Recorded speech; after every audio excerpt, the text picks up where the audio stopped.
All righty, I'll open the meeting up. Welcome, everybody. And we'll start off with our invocation and then a pledge. So if y'all join me in the prayer. Dear Lord, just thank you for all the many blessings you've given the town of Stallings and each person on this call tonight. Be with us tonight. Give us the courage and wisdom to do your will and do what's best for the town of Stallings. Lord, we love you, and you're the King of Kings and Lord of Lords, and we give you all the glory and all that we do. In Jesus Christ's name we pray. Amen. Amen. All righty. Aaron's got a flag here for us. All righty. Pledge allegiance to the flag of the United States of America and to the republic for which it stands, one nation, under God, indivisible, with liberty and justice for all. All righty.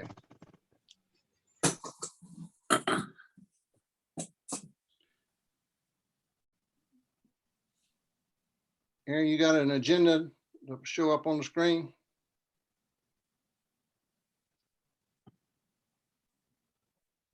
There we go. Thank you.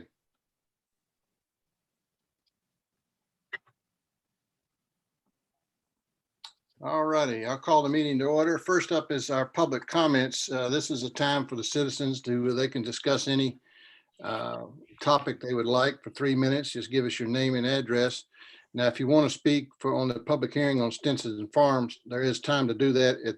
So wait until that agenda item comes up. But if there's somebody else on the call, please let us know, and Aaron will unmute you and give you your 3 minutes. But if there's a topic other than Stinson Farm, if somebody's on the call, does somebody wish to speak?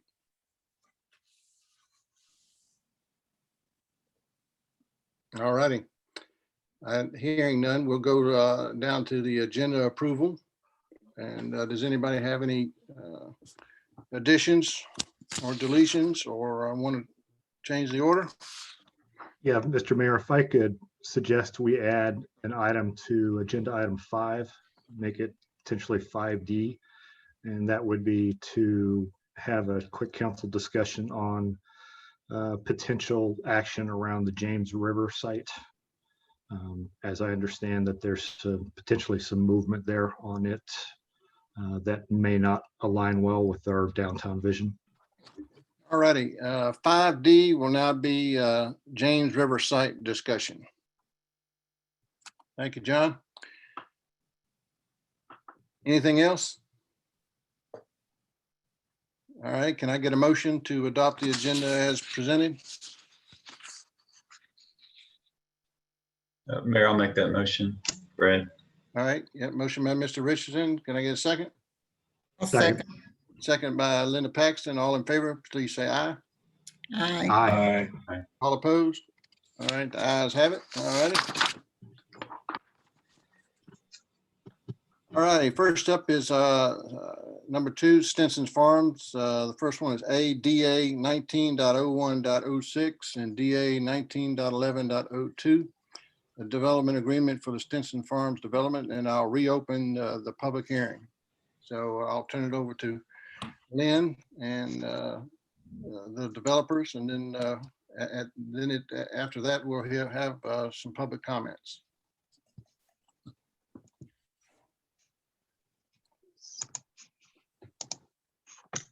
Yeah, thank you, Mr. Mayor. What we are going to be considering this evening is a development agreement. It actually is 2 development agreements under the name of the Stinson Farms project. And I just want to walk you through a presentation that will give council and everyone on the call this evening just background about the project and how we got to the final product. The project we're looking at, Stinson Farms, is located on Idlewild Road on the north side. It is to the east of I-45 and is directly adjacent to the Shantamara neighborhood on the west. It's 72 acres in size. As I mentioned briefly at the beginning of the presentation, there are 2 separate development agreements that are part of this request. As you can see there on the screen, the reason there are 2 separate development agreements involved is because of the property ownership. This is a map that just delineates those two separate DAs in orange. That DA 190106 is the larger part of the project. It's around 50 acres, and it consists of the commercial out parcels as well as the multifamily portion of the project. And then DA 191102 is a smaller area that has a portion of the townhome site. Just to give everyone an idea of where we began with this project, this is the original plan that was submitted to the town in April of 2019. This particular tract or site plan, excuse me, includes the Armistead and the Withrow properties. The original plan had 448 apartment units, 70 townhomes, and 9 commercial out parcels. And this particular part of the project showed a 50-foot buffer adjacent to the Shanamara neighborhood in this area. The second plan that was submitted on the Stinson property was submitted in October of 2019. It consisted of 105 townhomes. And on this portion of the project, they were showing a 30-foot buffer where adjacent to the Shanamara neighborhood.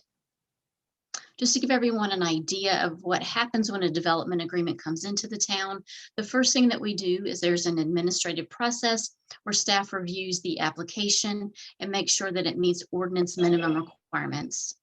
We did this with the site plan and we met with the developers on numerous occasions. Some of the comments we had for them as we requested the applicants combine their plans.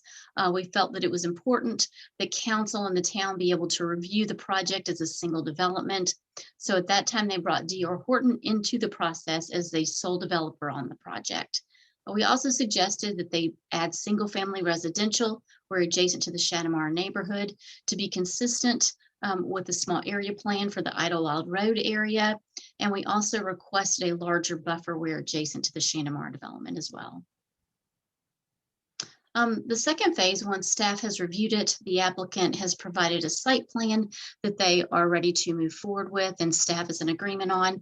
It goes to what's called a development agreement subcommittee. What a development agreement subcommittee is it's made up of 3 members of the town council. And what happens during this process is they meet with the developer, they review the project, and they basically start the negotiation project for the actual development agreement. With this application, there were actually 4 meetings of the development agreement subcommittee that were held. This is the first plan that was submitted to that subcommittee. They met for the first time on August the 24th. The plan that you see here on the screen had 408 multifamily units, 203 townhomes, and 13.3 acres of commercial outparcels along Idlewild Road. Through those 4 development agreement meetings where negotiations did occur, this is the plan that they finally got to. And on November 20th, the plan was submitted that showed 384 multifamily units, 120 townhomes, 32 single-family residents, and 13.3 acres of commercial property. The original plan, just for comparison, showed 611 residential units and 400, so a reduction of 183 units is what you see here. I apologize for my dog. Let her out. I'm very sorry.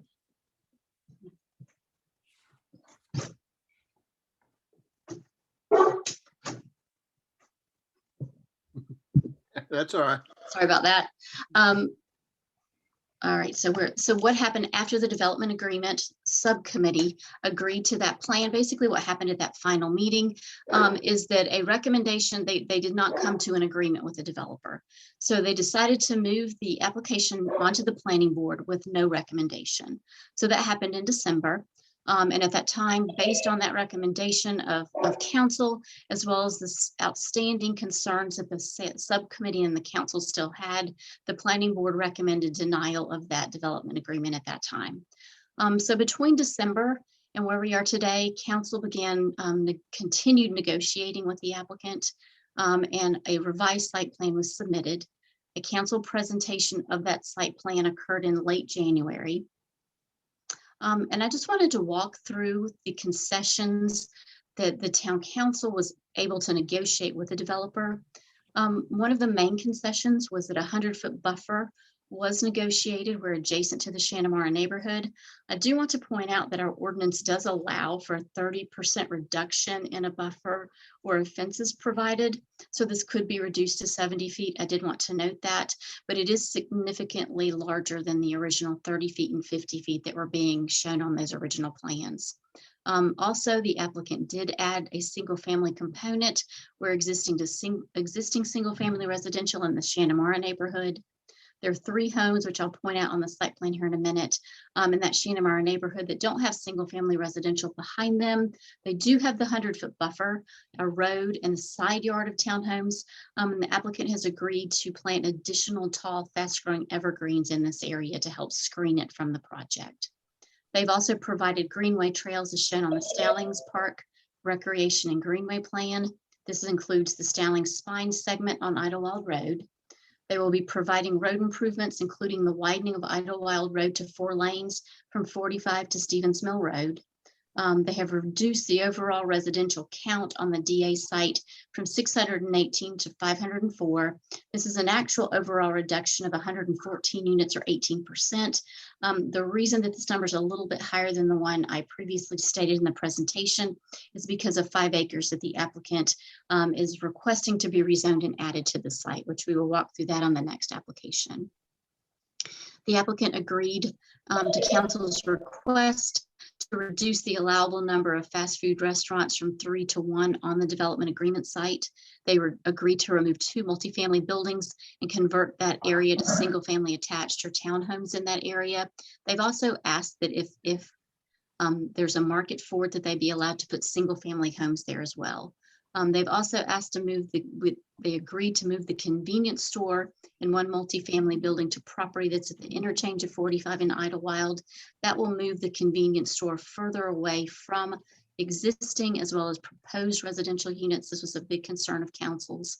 The applicant also agreed they will not pursue private sewer treatment if county sewer is not available. And then finally, they agreed in concept to increase the setback size along Idlewild Road so that the green space between the edge of pavement is much closer to what is depicted on an exhibit that was shared at the planning board meeting. Basically, Idlewild Road's planned to be widened to 6 lanes. So it looks now from their exhibit that there's a lot of green space, and the council has asked that they agree to adding a 24-foot landscape strip between the edge of pavement and that future right-of-way. And the applicant has agreed to that as well. This is the final site plan that is a result of those negotiations and includes the 11 conditions just stated. You can see the single family, we're adjacent to Shantamara, as well as that larger buffer. You can also see highlighted in red land that's being added to the overall project. It's a little over 5 acres in size, and that's where the convenience store or a fast food restaurant could potentially locate on that out parcel. And that is where one of the multifamily buildings was moved as well. This is the area where 2 multifamily buildings were previously located that the mayor and other council members requested be changed to townhomes. So you can see that there's green space throughout the site and that this area will be added, providing for connectivity for Marshall Hooks through the project. So just for plan comparison, I apologize, the graphics on the left aren't the greatest. That was one of the original plans that we received. It was submitted at a different view. So I kind of spun it around there, hoping that everyone could get an idea of how far the plan has come. You can see the higher density on that original plan on the left is compared to the lower density and the more creative site layout that the council was successful in negotiating. So where we are tonight, this is the final step in the process, which is the public hearing. That's the end of my presentation. If you have any questions, I'd be glad to address those. And the applicant is here this evening as well. All right, thank you, Lynn. Any questions from council for Lynn?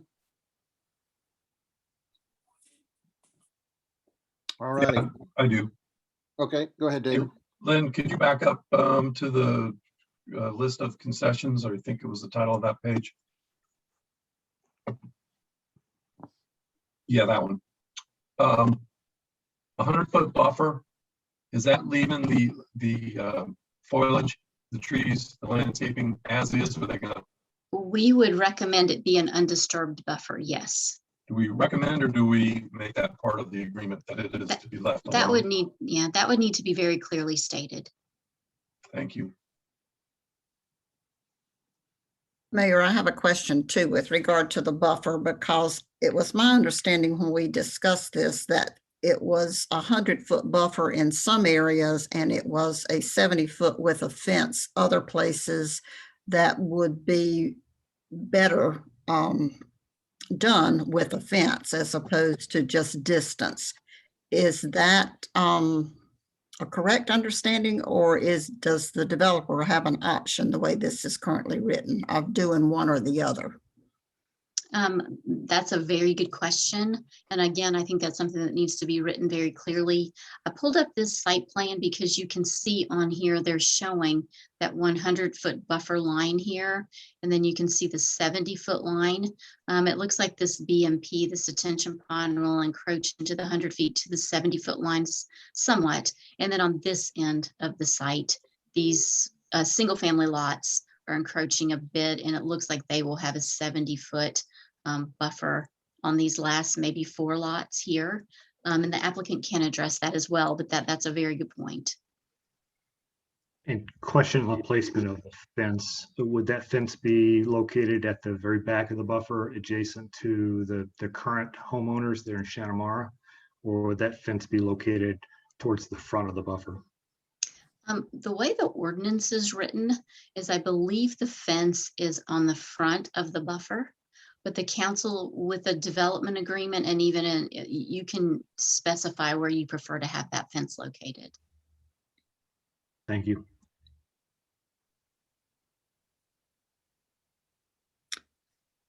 Could I ask Sure. one of the developers to clarify about the fence, whether it's an option or whether they intend to do 100 feet in some areas and 70 with a fence in others, to if that's more advantageous to the adjoining properties? Yeah, let's just turn it over to Mr. Carmichael. Are you on?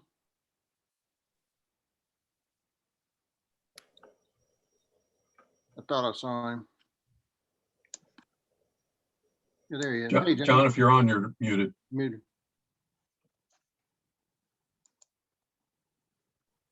Nope, you're still muted.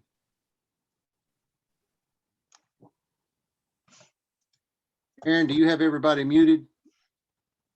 That you can unmute him? He's unmuted. It looks like there's something wrong with his audio. Oh, okay. While we're waiting for John to fix his audio, we could have Nick, the landscape architect, address the buffer questions that just came up. Thank you, Terry. I was just about to chime in. Good evening, everyone. My name is Nick Bouchon. I'm with Design Resource Group, and I've been currently assisting with the plan process with the development team. That is correct. It's intended to be a 100-foot buffer, but there are specific areas that we would apply a fence to reduce down to 70. And Lynn really hit the areas. That's how you see it. Those are the pinch points that we showed and would anticipate the reduction. But a good majority of it would be the 100-foot. Thank In you. regards to a fence location, we're open to options and you know, on the overall placement. Sometimes you see them at the midpoint with plantings on each side, sometimes closer at the property line or up on the site side. So that could vary. And yeah, we're definitely open to best location for feedback. All righty. Well, what's the wish of the council on that then? Because we need to make that clear. Does that decision need to be made right now, Wyatt, or can we give it some thought and talk to some neighbors there? Oh yeah, we're not voting on it tonight, so Yeah, that's why I thought we could make it pretty rushed, but we don't have to do it this minute, do we? you know, in my opinion, the fence goes closer to the new development, but yeah, let's just provide That's kind of what I want. yeah, provide some input to Lynn, and we'll get it to John and his team as quickly as possible. Can y'all hear me, Mr. Mayor? Yeah, we got you now, John. All right. Yeah, thank you. It's always nerve wracking. Gosh. Yeah, Y'all Nick. ready? Yeah, Nick went ahead and explained the fence, but while we're talking about the fence, one question came up from a resident, Nick. What type of fence construction would it be? It would be a 5-foot high opaque fence. And we haven't specified the type, but that could be wood, vinyl, one of the two. Yeah, we did a vinyl fence over at Mario's Pizza, I mean, many years ago, and that seems to be working out well as far as the integrity of the fence lasting and without, wood obviously rots and plastic doesn't fade or diminish. So we like a higher quality, some type of plastic be my recommendation. I would think we'd want it at least 6 feet as well, not a 5-footer. Good point. All right. Okay. All right, we'll turn it over to you, John. Thank you, Mr. Mayor. Lynn, can I share my screen? Let's see. Thank you.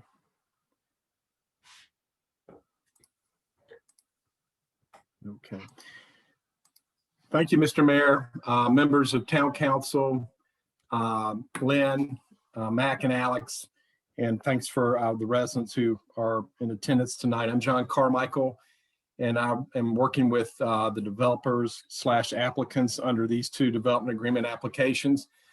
We appreciate all the time and attention that everyone's given to this matter, and we'll try to be as efficient as we can in our presentation. Lynn has always did a very thorough job, but I'll go ahead and introduce our development team. We have John Armistead, Terry Williams, and Wade Robinson. They are property owner representatives. We have Elam Hall, David McCord, Andrew Wiley from D.R. Horton. D.R. Horton would be the master developer. And then you just have spoken with Nick Bouchon of Design Resource Group. Nick has prepared the plans that we'll share with you tonight. Elam, are you on, or David? Yeah, I'm on.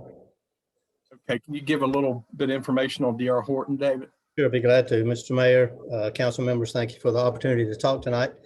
My name is David McCord. I'm the land acquisition manager for D.R. Horton. D.R. Horton's really excited about being the master developer for Stinson Farms with the ability to develop the single family, the multifamily, and the commercial uses into a comprehensive and complementary plan so that each use complements each other.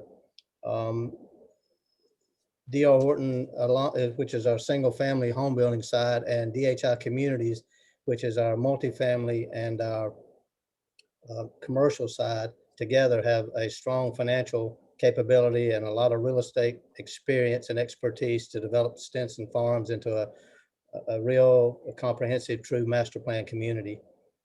D.R. Horton's been the #1 builder in the U.S. since 2002. Locally, we have a regional office in Charlotte with about 30-something active communities in the Charlotte metro market. Along with that, we also have divisional offices in 7 of the major North and South Carolina real estate markets. So that's a little highlight of D.R. Horton. Thank you again for the opportunity to speak. Thank you, David. So as Lynn mentioned, the site contains about 72.8 acres. It's located on the north side of Idlewild Road, just east of the I-45 Idlewild Road interchange. The site's outlined in red on this slide. And then this is an aerial that shows where the site is located, I-45 Idlewild Road. And where my cursor is the approximate location of the site. This is Shanamara here. So as Lynn mentioned, there have been numerous revisions to the concept plan since this process commenced. One thing that occurred or has occurred is a pretty significant reduction in the residential density. Back in February, we stood at about 623 total residential units, of which 448 were February of 2020, of which 448 were multifamily units and 175 were townhome units, and there were no detached units.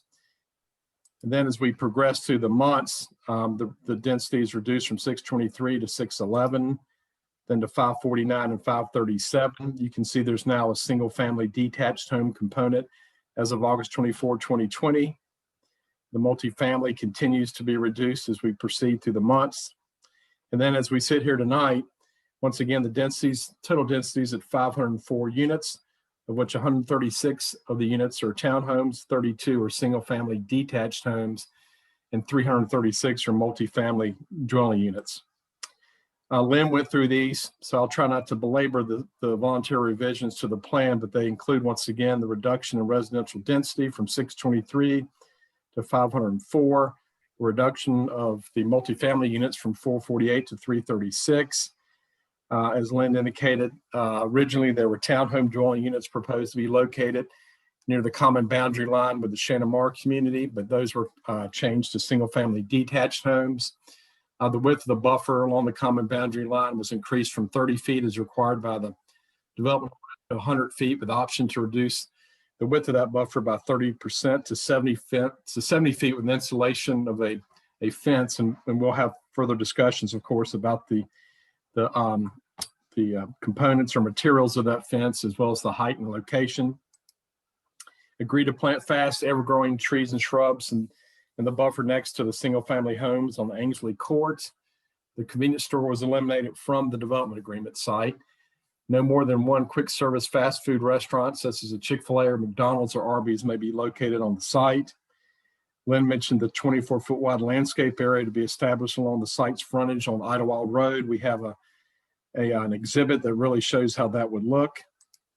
And then what's important here is there are lighting commitments in the development agreement that prevent illumination from extending past any property line of the site. And then wall pack type lighting fixtures are prohibited on the commercial component. Wall pack light fixtures, as you may know, have basically send light up into the air and out to the sides. So those have been prohibited. This exhibit just shows the two different development agreement areas. The orange is development agreement application 190106, about 50 acres. And then this is green. It's the area that's subject to development agreement application 191102, contains about 22.8 acres. And then this is not part of the development agreement site, the area outlined in red, but that's subject to the CZ rezoning request that we'll discuss later. Nick, you want to go through the plan and give a little more detail to it? Absolutely. Thank you, John. Thank you. So our submittal package included 8 sheets total, and we're going to run through them. This first one right here is the existing conditions of the site. And as John is circling, the red lines are the boundary of the proposed site for the developer agreement. And then interior, you can see the existing parcels, how they exist now before they would be recombined. And then also topography and existing buffers at that midpoint, which I'll go in further detail with the site plan. That's it, John. That's perfect.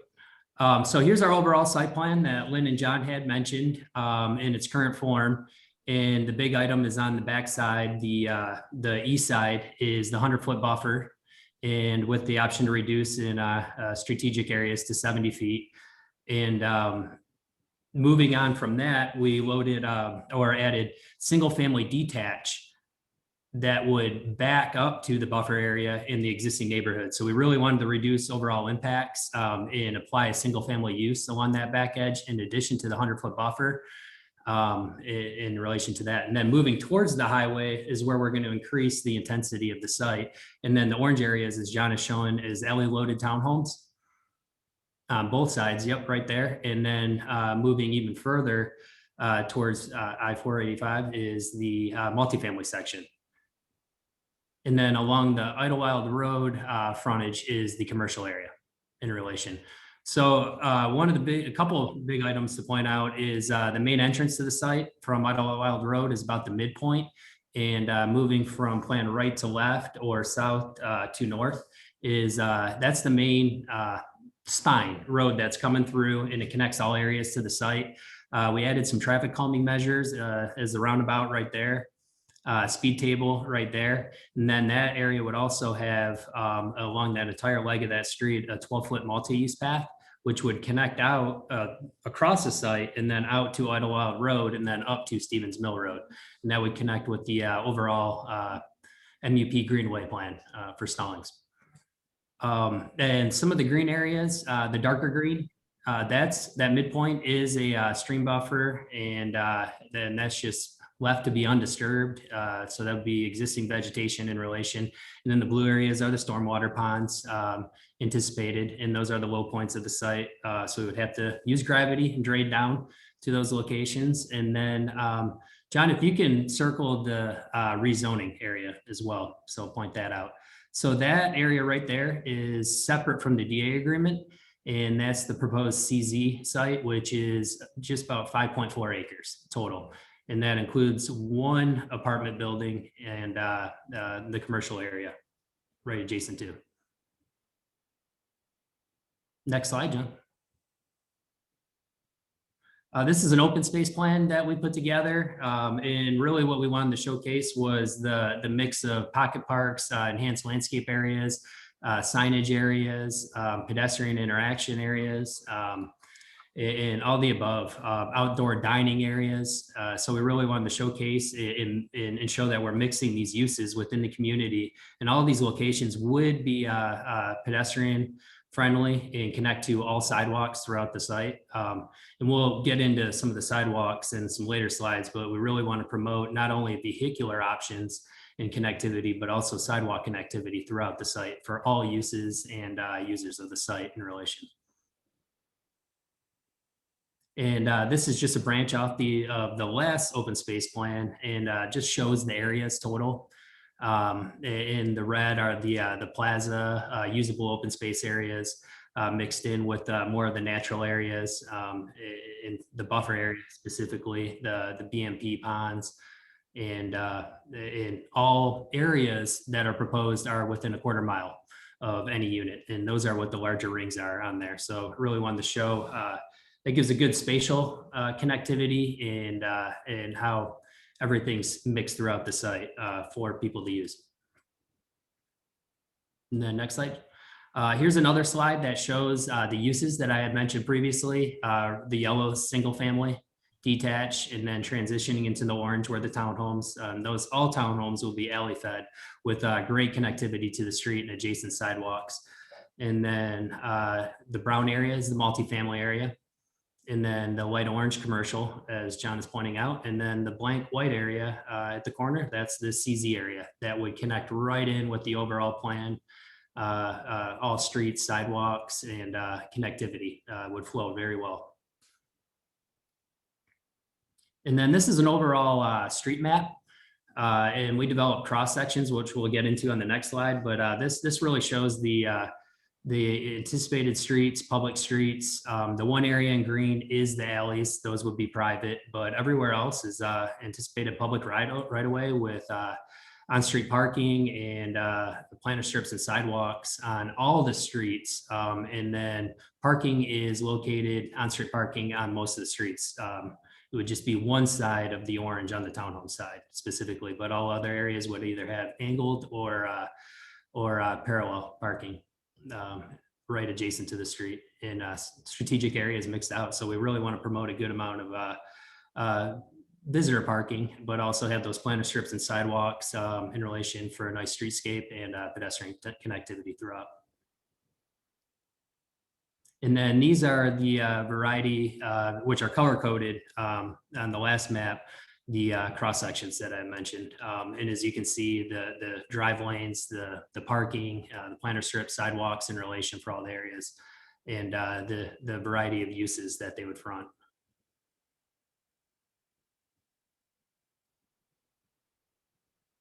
And this is a front buffer area. There's two slides that we can flip through.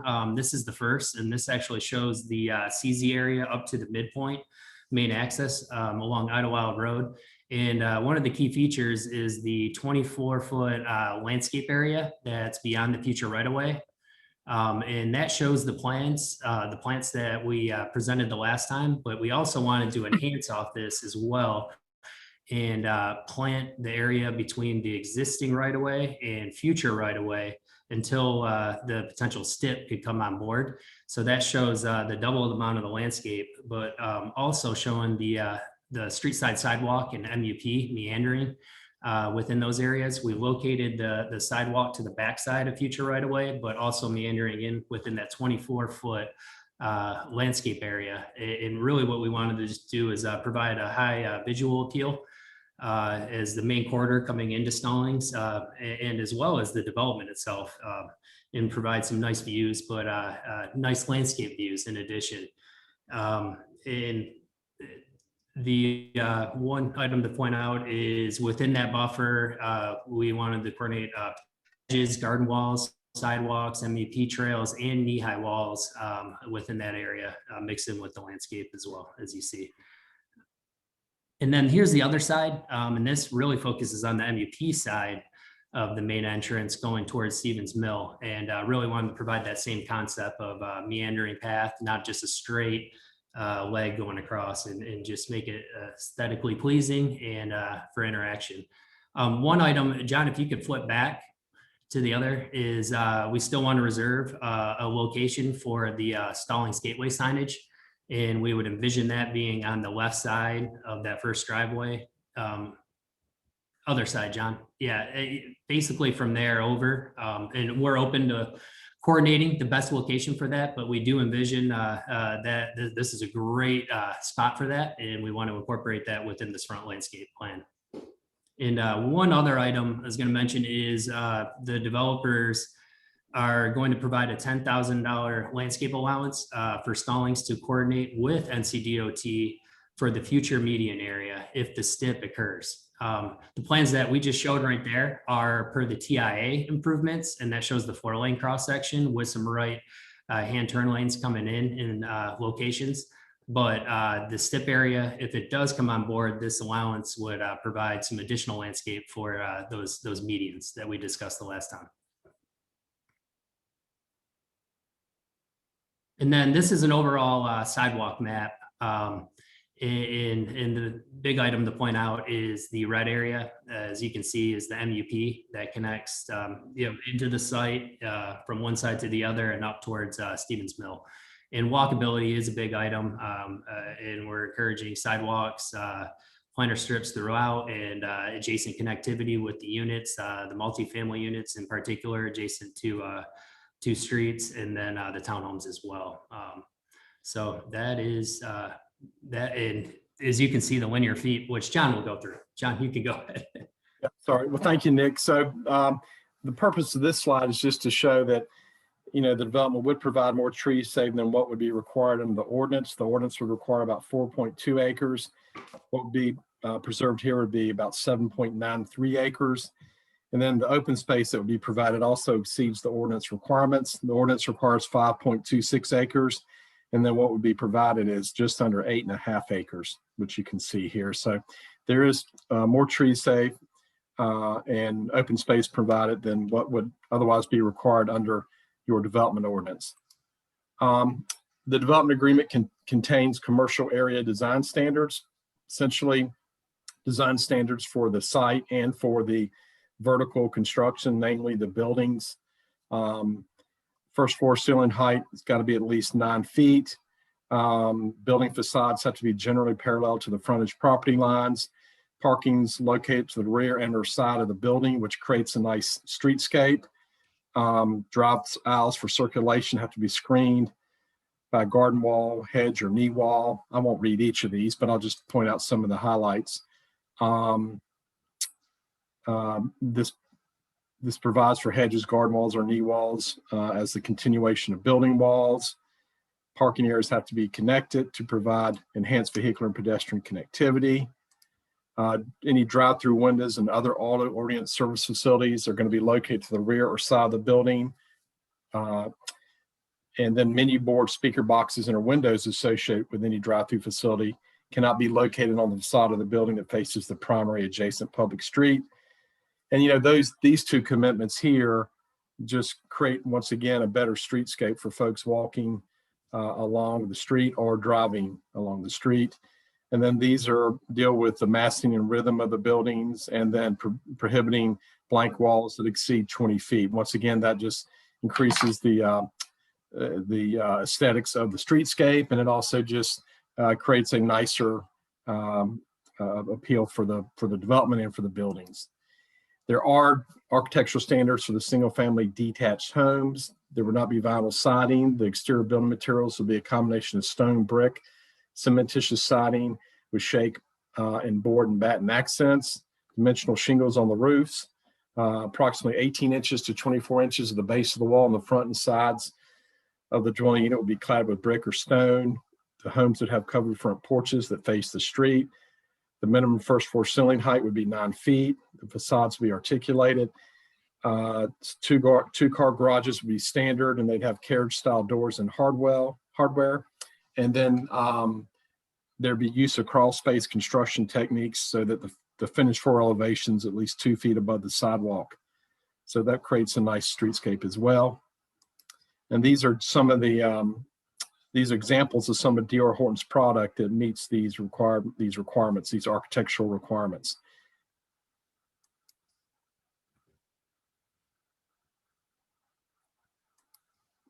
And then they're very similar architectural standards for the townhome product.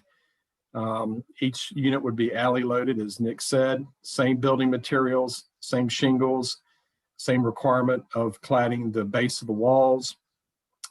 Porches fronting the streets would be covered and extend at least 40% of the front facade, be a minimum first floor ceiling height of 9 feet. There'd be sidewalks to connect each unit to the public walks.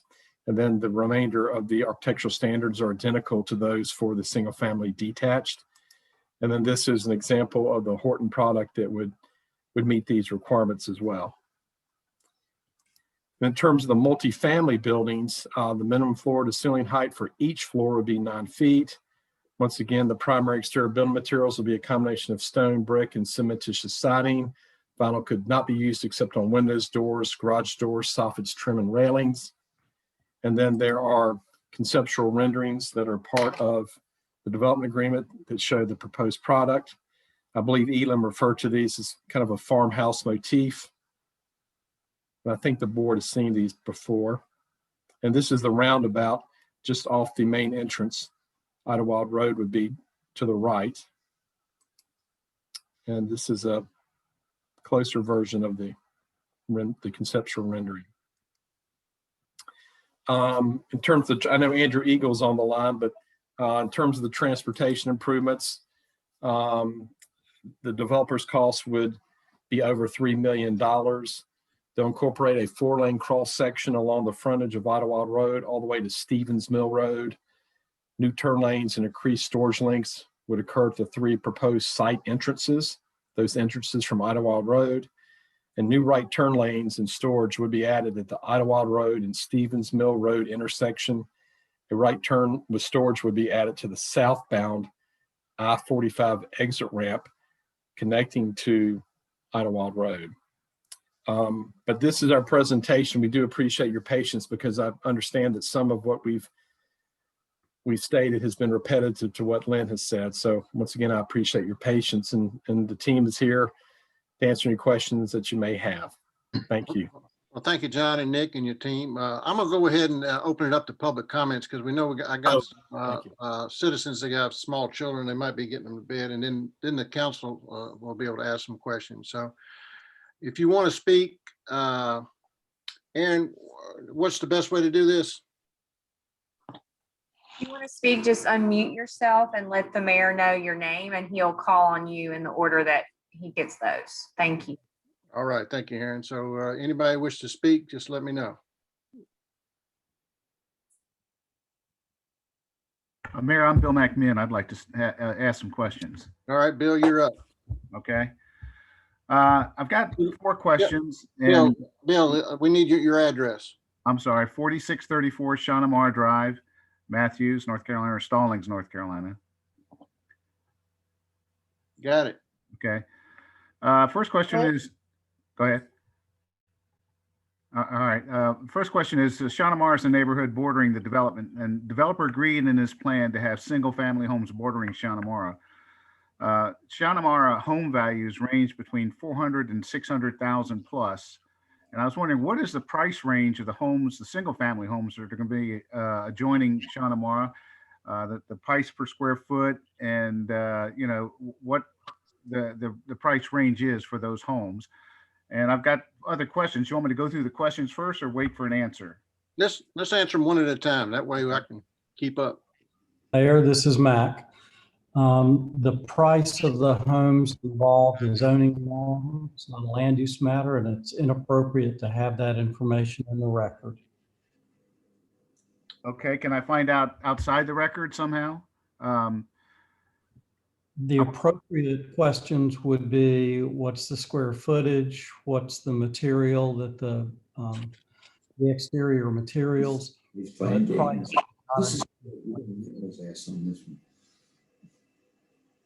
Don't, if you're not talking, if you can mute, and then we'll do one at a time. So Mac, now I'm confused why the public doesn't have a right to know. I know, the council can't ask that question.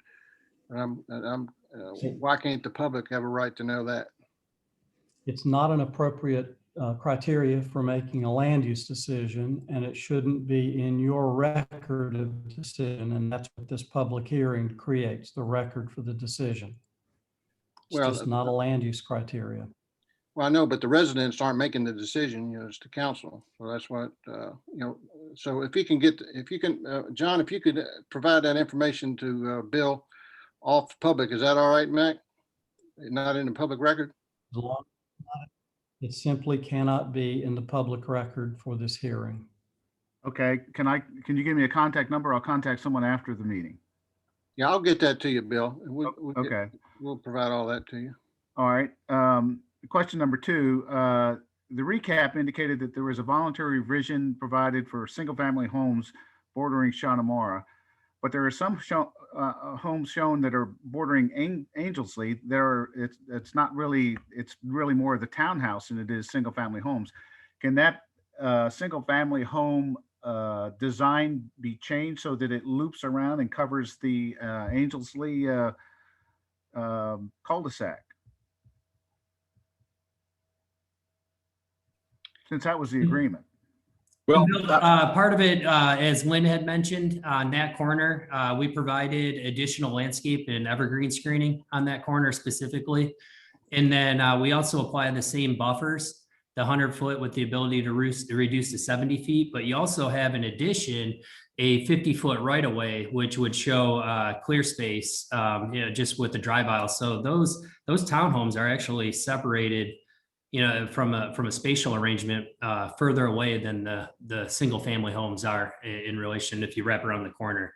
So we looked at it. It's just from a site plan perspective, it did not flow well. And this was providing more separation than the buffer itself. And that's why we applied it, was trying to create that separation, not the use. Yeah, this is John Carmine, and the agreement is reflected in what the plan says. The agreement is, the plan reflects what we agreed to do. But Nick's given a good answer in terms of there is a great deal of separation between those townhome units and Ainsley Court, in addition to the plantings. Okay, well, the separation wouldn't be what I would want. But anyway, third question is, during the negotiations, there was a 100-foot buffer that was originally agreed to. And now there's the 100-foot buffer or a 70-foot buffer with a fence. Can't we just revert to the 100-foot that was originally agreed to? I mean, I don't understand why there was even a change. There wasn't a change. This has been the language from the get-go when the buffer was increased.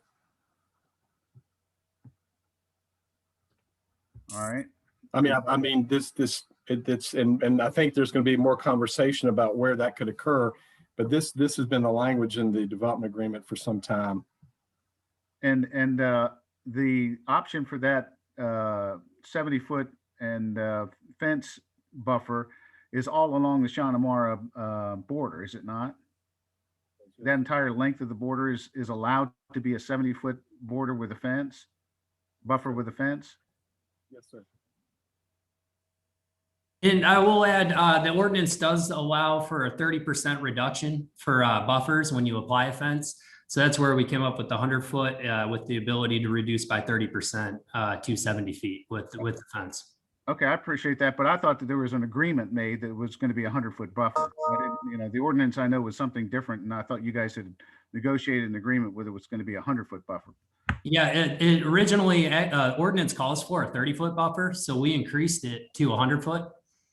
And then we did apply the ability to reduce, and that's always been in areas to 70 feet with the fence application.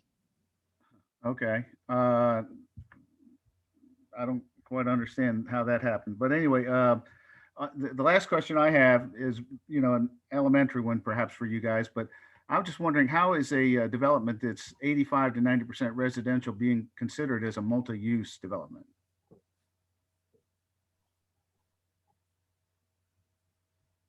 Because it has a mixture of uses. I mean, there's no definitional requirement that to be considered a multi-use, that it have a certain percentage non-residential. And then it's a mixture of residential uses as well. Okay, so you could have really just, like one commercial property or no commercial properties and have, partly apartments and partly single family homes, and that's considered multi-use? I don't know about that, but we've got multiple uses here. All I was saying is we've got multiple residential, but we also have commercial, 13 acres of commercial, and then the rest is residential. So Okay. I think it would qualify as a multi-use. I understand your point. Maybe you'd like to see more non-residential. Yeah, that was my concept of what multi-use would be. But anyway, I'll yield. I appreciate the time, Mayor, and I'll let other people have a chance. Thank you. Yeah, John, Bill is the HOA president of Shantamar, just for your information. Okay, thank you, Bill. Thank you, Bill. You bet. And I'll say that I'm not representing the HOA or the HOA board. I'm just representing myself. Right. All righty, who's next? This is Gina Burke. I'll speak. Hey, Gina, go ahead. I'm Gina. I'm at 5635 Anglesey Court. So I'm going to follow up that I am one of those 3 homes that apparently are not important enough to have a single family home behind. And I just want to say I'm very disappointed in the whole idea of preservation of our community for our street. So you all say that there's a nice buffer and you're going to plant some cypress trees or whatever that is. But if you think about where I'm at, this is my perspective as a mom with 2 very small children who now have a road in their backyard and a road that accesses 485 directly. I don't feel safe like that. It doesn't feel good. I don't enjoy what's going on, and it doesn't feel like we're preserving our community. I feel as though we should be able to swing those single family homes around and do the right thing for Anglesey Court instead of saying we'll take care of most of the neighborhood except those 3 homes down there. Because I'm one of those 3 homes and it doesn't feel like we're being taken care of. And it makes me reconsider what my choices have to be as a parent if this was to go through. And would this be the right kind of home that I would want for my neighborhood? I know you're going to tell me there's a fence or there's a buffer and you're going to plant some cypress trees. It still doesn't feel quite right to me. So I just want to make sure that I put that opinion out there. And if it were me, I would be asking this evening to relook at this plan and put some new suggestions or revisions in that might consider what happens to the residents on Anglesey Court. Thank you, Gina. All right, who's next? Hi, this is Michael Gorak from 611 Rose Craig Court. Thank you, Michael. I was just wondering about drainage and whatnot from the multi-site. My yard is kind of has our runoff through it, and I was just wondering if there's increased drainage, decrease. What's kind of the research that's been done behind that and the effects of on our neighborhood? So the BMP areas in storm drainage, we would have to collect all impervious, proposed impervious, and collect it within these detention retention facilities, which would have added water quality component in addition. And once we detain the water, treat it, it would have to be released back to the system at pre-existing rates. So that's where we would catch everything, store it, and then put it back to existing rates with an outlet structure on the backside. So yeah, we'd be containing everything, and there should be no harm in relation to the adjacent existing site. And that's how everything would be graded to, and from collection purposes. All right. I had one more, maybe not as important question, but has there been any research communication with like a utilities provider, like, Spectrum? Will this affect, everyone being at home more? Does this affect like the overall quality of internet? I know it seems kind of not as important as, someone's backyard being infringed upon, but has there been any research or anything done with that? I have not, and the DR Horton team may have more to say on that, but not as of yet on our side. That's all from me. Thank you. All right, thank you, Michael. Who's next? Hi, this is Greg Pillar. Hey, Greg. We're at 634 Rose Korea Court in the Shenamara subdivision. So our property borders right up against the back edge where now there's proposal for single family homes, and we've been following along with this through multiple stages and different concessions and things like that. But I have a question, but then I have some concerns. The question, first question I have is, you mentioned that the setback for commercial is 12 feet. From the back of the property for those single family homes, what's going to be the setback from the property to where the house structure will be? I believe it's 20 feet, and I'd have to check back. Lynn, do you know off the? Within each individual lot, sir, that's what you're asking? Yes, so that would be the buffer line, John, and then the lot would actually start where those edges are, and then you would move into your rear yard, and then the unit itself, and then the front setback. That's what you're asking, sir, the setback, the rear yard within each individual lot? Yeah, yes, Right. yes. I think Nick's looking at that. Okay, I could, you want me to wait before I go on to, or? I'll look it up. I'll get that. Yeah, how about you go on to the next and then. Okay, so, then, with that, with where our property is and the one of the concerns is I get that there's single family, but and it's interesting looking at the map and what's challenging to figure out with the density. There's at least 5 homes showing as bordering our single property. And so, I mean, to me, that comes across not as so much as being lower density, that to me, that comes across as being a bit high density. I get they're single family detached, but they seem pretty close together. And then when you couple that with townhomes and the apartment complexes and looking at that, the parking just seems to be something that's going to be, crazy to be able to accommodate the vehicles, especially with roadside or parking.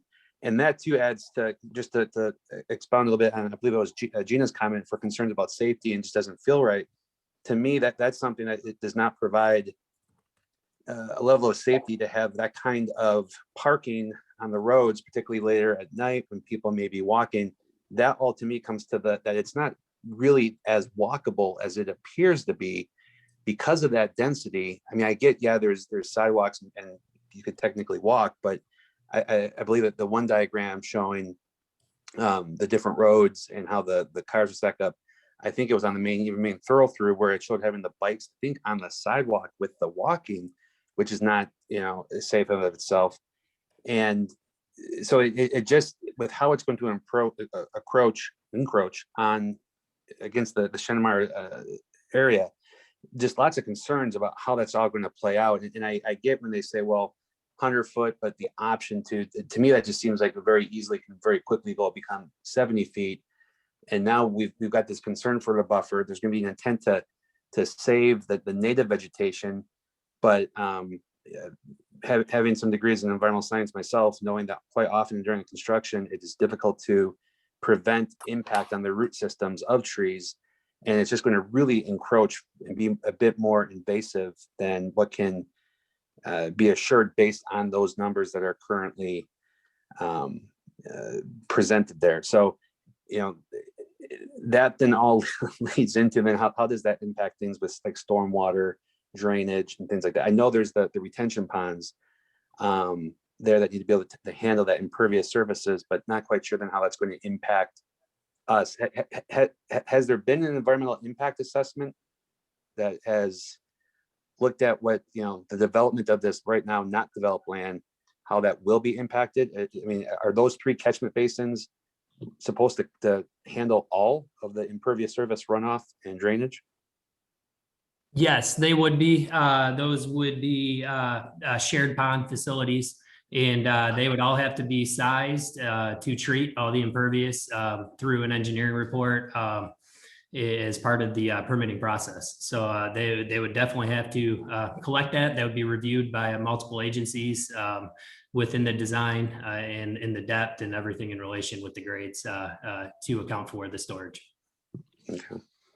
And then my last comment, again, just speaking to the, the nature of the community and the area, and I get that the land can be developed in the zoning for it, but from what I've heard from the council, what I've heard from plans for the community, this development just doesn't fit that small community vision and plan that was intended for what would potentially go there. If you add to it too the huge development within Charlotte, I mean, these kinds of apartment homes to me is something that's more prevalent and common, in a highly dense urban area, and not outward more towards where we are here in Matthews and Stallings, and out towards Indian Trail. So again, going to what Gina and what a few others, it just major concerns about what the end result impact is going to be. From everything I've seen, I just see it ending up being different than what was intended and how it will play out with it. So with that, I'll yield my time, but just wanted to express strong concerns about major further revisions to this. All right, thank you, Michael. Did we find the setback number? I am reading 30 feet, and I'm trying to get that right now, but that is what I'm coming up with as I'm trying to listen. So, Okay, so then we'd have 30 feet plus the 100 feet, and then obviously whatever setback Shanamar has in our R15 district. So, all right, who's next?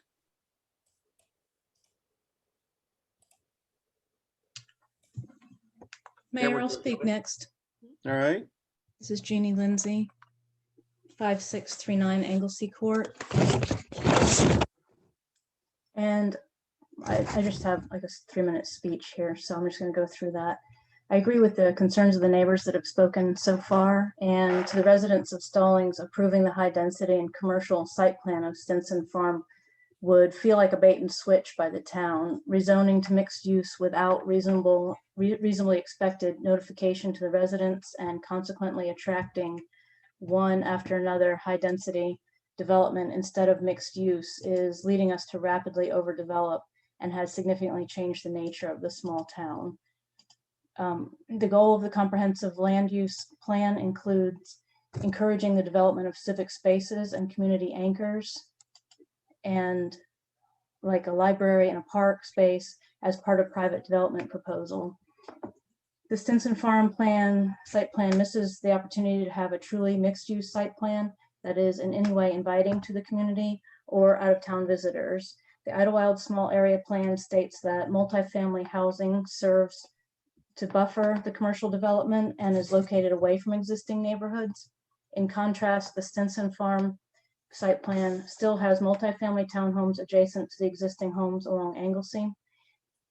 The homes on Anglesey Court should be just as worth protecting as the others in the neighborhood, not just with a tree buffer. I request a change to the site plan in keeping with the town's goal of protecting existing neighborhoods. The small area plan also states that a mixed use core will create a lively commercial hub, and in contrast, the Stinson Farm site plan does not comply with this vision of a commercial core. If the zoning designation of mixed use were to be honored, the town would achieve a much better tax revenue than the current site plan with its island of costly high density residential and a strip of commercial.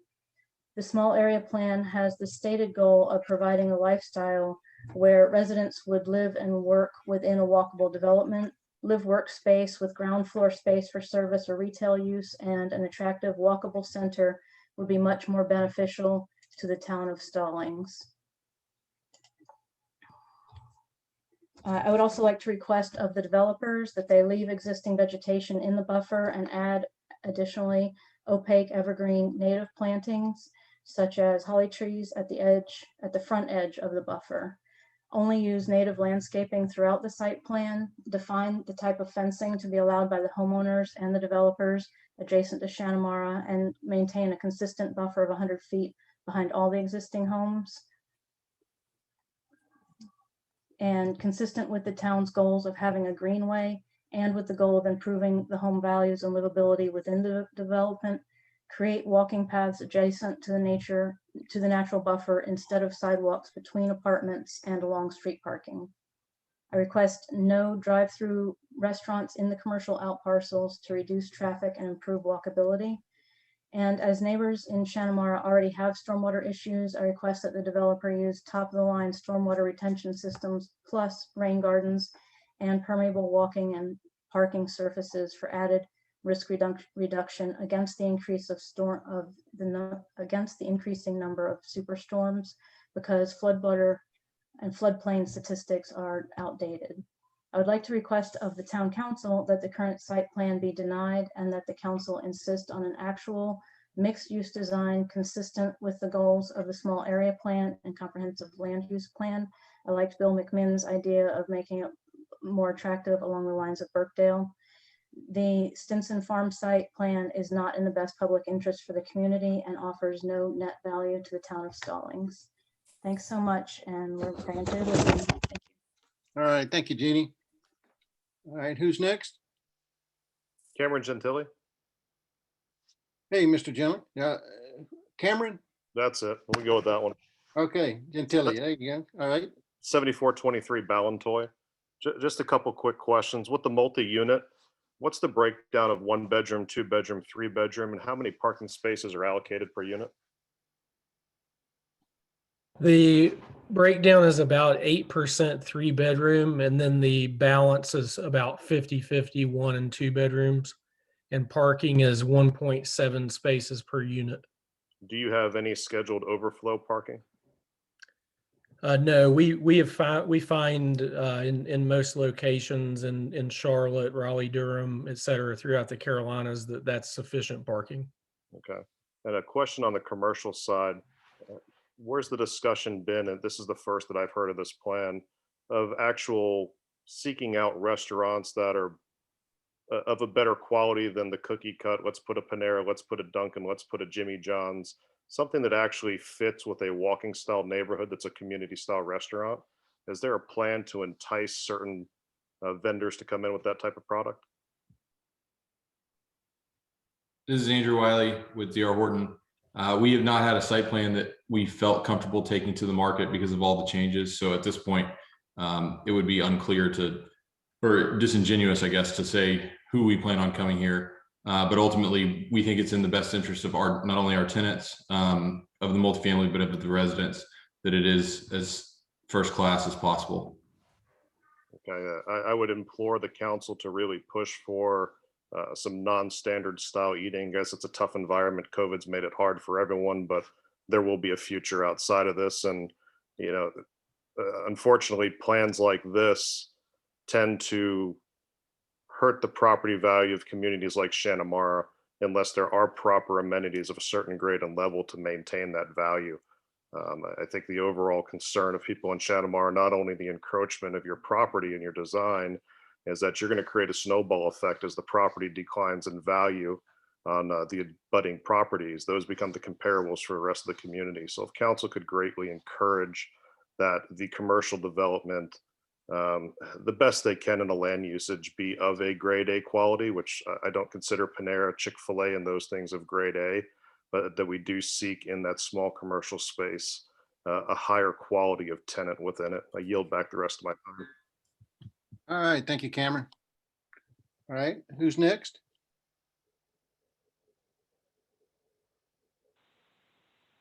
Mayor, this is Kim Rippey.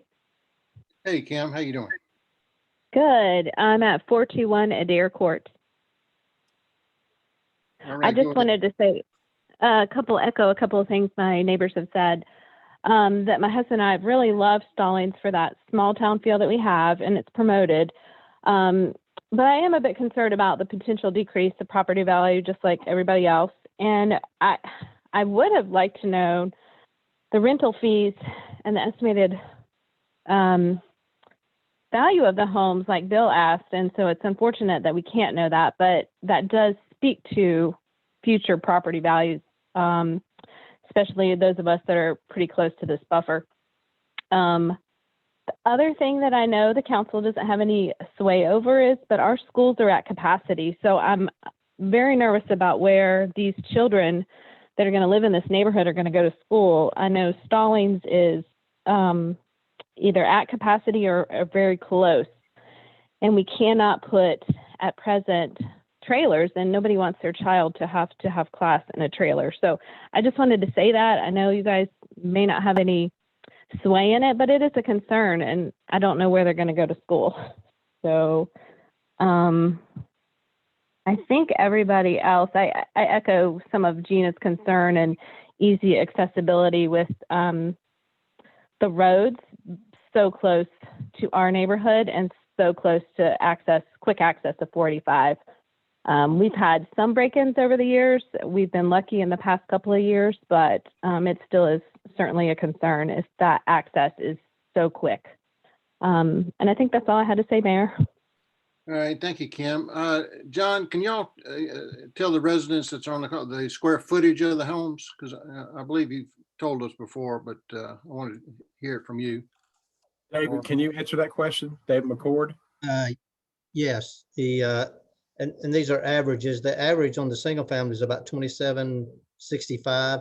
That ranges from, as low as probably 2,200 up to 3,500 square feet. And the townhomes are around 1,700 square feet. Well, that's the first, I told the residents when they asked me 2,800, that's the first I've heard of 2,200 being the low, the low end of the square footage. So that's a concern there. So, all right. I think he's always presented it as an average square footage of 2,765. Mm-hmm. Well, I heard 2,800, so I don't know where I heard that from, but 2,800 to 3,500. So 2,200 when, when homes in Santa Mara, there's no home in Santa Mara that's 2,200 square feet. So, all righty, who's next? Mayor, can I ask a question? This is Beverly Daly. Yes, ma'am. Okay, this is, we live at 837 Claw Mill Drive, and we back right up to what they're talking about doing. But I was questioning, since there's so much about the prices of the home, is a comparable existing single family DH Horton neighborhood in North or South Carolina that we as residents could go look at to see what the homes look like? Good question, Bev. Y'all understand? Is there a DR Horton neighborhood that they can go see? They're all sort of unique in different locations, but I can pick out one that I think. I mean, this is just preliminary product that we've picked, but I'll be glad to, send a comparable community. Is there one in North or South Carolina? Oh, yes, I'm sure there are. Okay. Thank you. Yeah, if you could send that to Alex, and Alex will get it to the council, and then Bev, we'll get it to y'all. Okay, thank you. All right, who's next?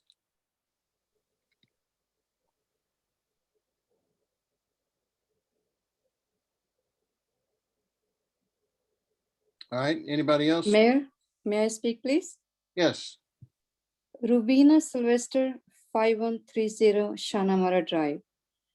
Most of my concerns have already been talked about, so I'm not repeating, but I agree with all our neighbors that this is not going to add any good quality for our neighborhood. It's going to really hurt Shanamara neighborhood. So please say no to this development. All right, thank you, Ms. Sylvester. Anybody else? All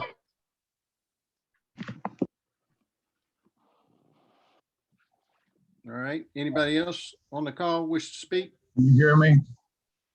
Yes, Mr. Cunningham. I live at 15250 Idlewild Road, which is across the road from the development.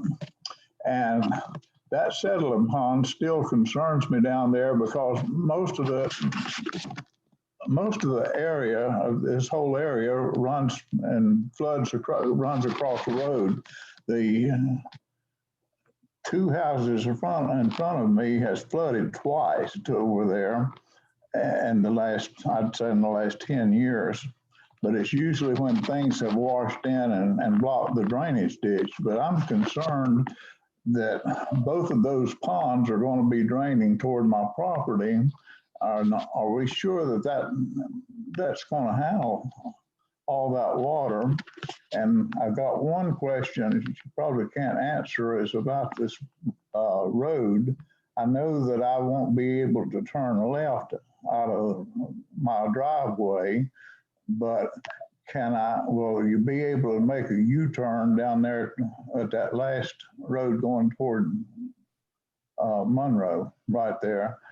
When you go into that development, will I be able to get turned around to go back? John, do you have a diagram of the road? I know we've seen it in the past, but I don't know if you had one tonight. Yes, sir. Where's Mr. Cunningham's house, Mr. Mayor? Yeah, I don't know. Mr. Cunningham, Stevens Mill. Where's that? Going towards Stevens Mill Road from the red light there, coming out of the shopping center. Okay. On the right side. Okay, you're on the right side of Idlewild heading towards Monroe. Yes. And you're obviously past Northeastern Tool. Right. I'm beside a Northeast Tool. Okay, so it's move the hand to the right. That's Northeast Tool. So he's right in there. Yeah. So his question is, will he be able to turn left? And where have I got to go to get back towards Charlotte or 485? Because I mostly go that direction. So Andrew, is Andrew Eagle on the line? Yeah, John, sorry, it was just taking me a second to. That's okay.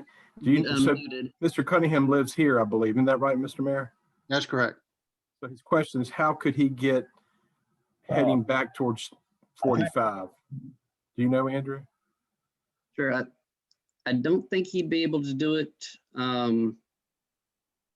if it's in that location where your hand is, kind of in that general area. I don't believe you'd be able to turn left there. You'd have to turn right and go down to Stevens Mill to make a U-turn. That's the same case with the well, it shows the project that's widening Idlewild Road. I'm sorry, I didn't catch that last bit. Okay, the road. Okay, where the little hand is. If I turn left, looks like I could turn left into your complex there. So why couldn't I make a U-turn? You could turn left into the development and cut back through the development, come back out. That would be another option. Okay, so that would probably be my only option to get back toward 485. Yeah, this access C that you see here, that would be, you could only be able to turn right out of access C. So there would be some concrete median in that area to restrict traffic from turning left out of access C. But you would be able to turn left from Idlewild onto access C. Okay. That was just a question. Well, that's come up a lot, Mr. Cunningham, with the super street ideas and the bypass, where the on-ramps they've had put medians in. So it's happening all over Union County, that having to change our driving habits. So thank you. Anybody who's next?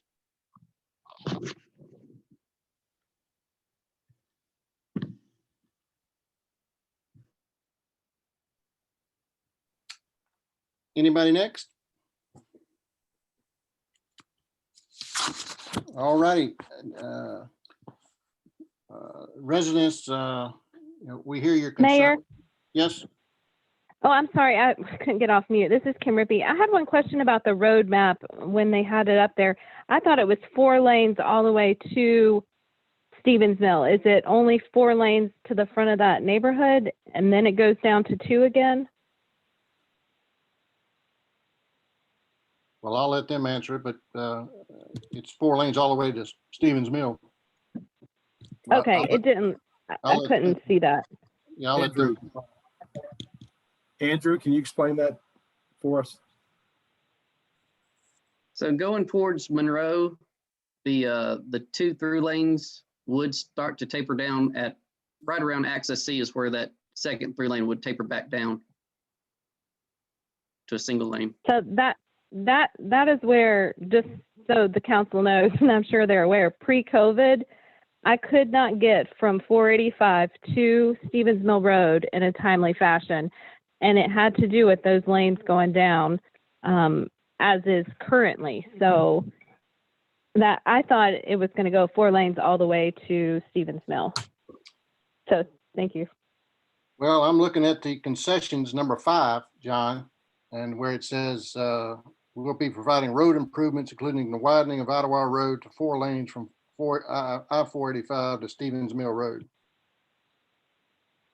That's all I understood all along. Yep. Plus turn lanes. John, please zoom in on the bottom diagram instead of the top diagram, and you see the 4 lanes do make it all the way to Stevens Mill. See that? Yeah, I mean, that map is sort of hard to read. So No, all we need to hear is clarification that it is 4 lanes all the way to Stevens Mill plus turn lanes. Yeah. That's correct. Thank you.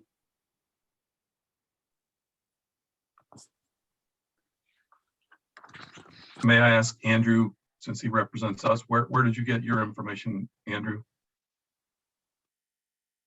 I'm the traffic engineer on the project. I did the traffic impact analysis for the development. All right, so I'm kind of confused how your information is different than what we've agreed to here.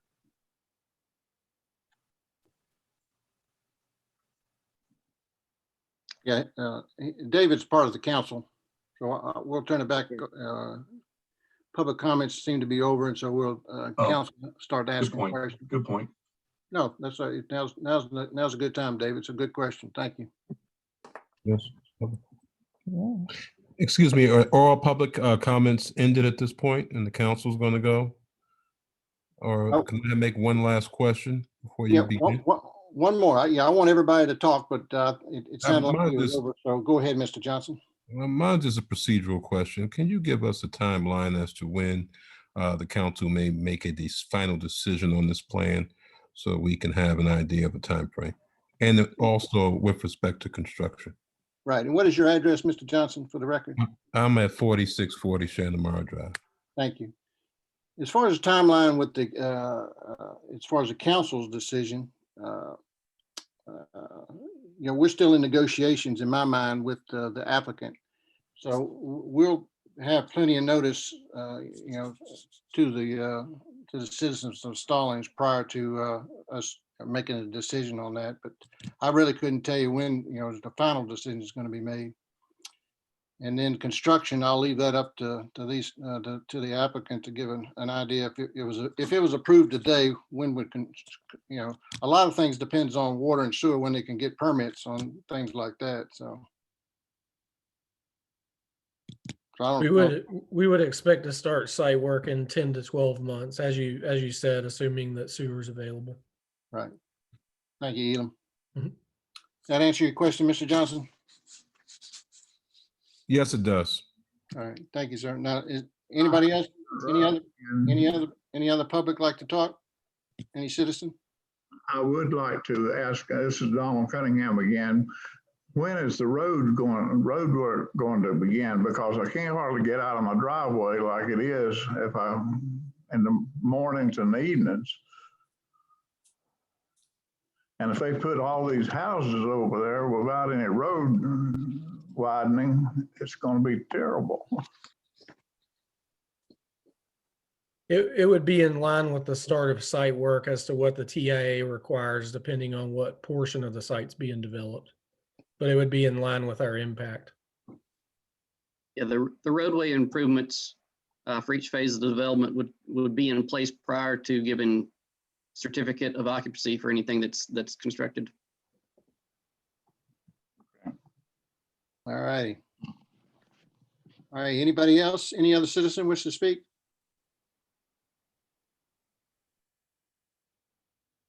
All right. I'll turn it back over to council for questions. So David, go ahead. Well, to repeat, Andrew, you're new to new to us, so we appreciate you helping us out and filling in. But I'm curious as to how there's a discrepancy between what you said and what the agreement says. And we need to know which one is correct and which one's going to happen. Sure. Do you want me to just kind of give a overview of everything, and I can answer that question as well? Mhm.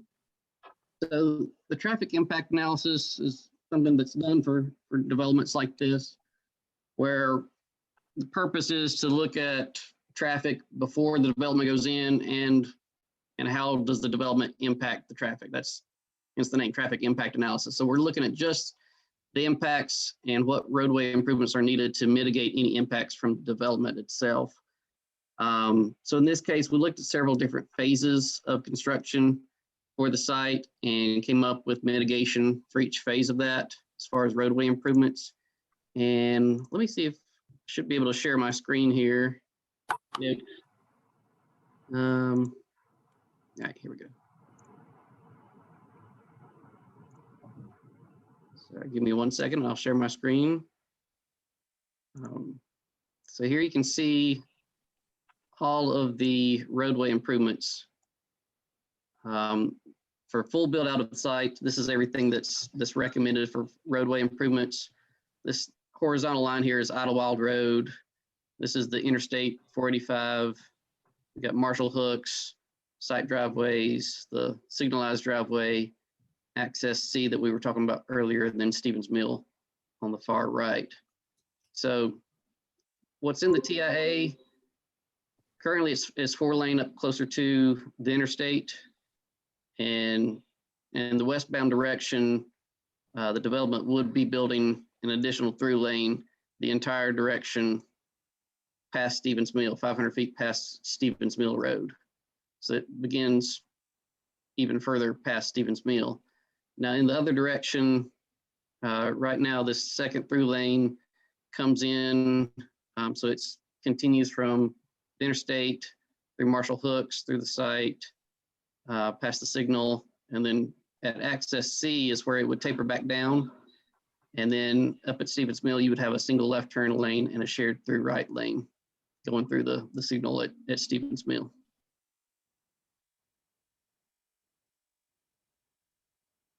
Maybe I can clarify the question a little bit.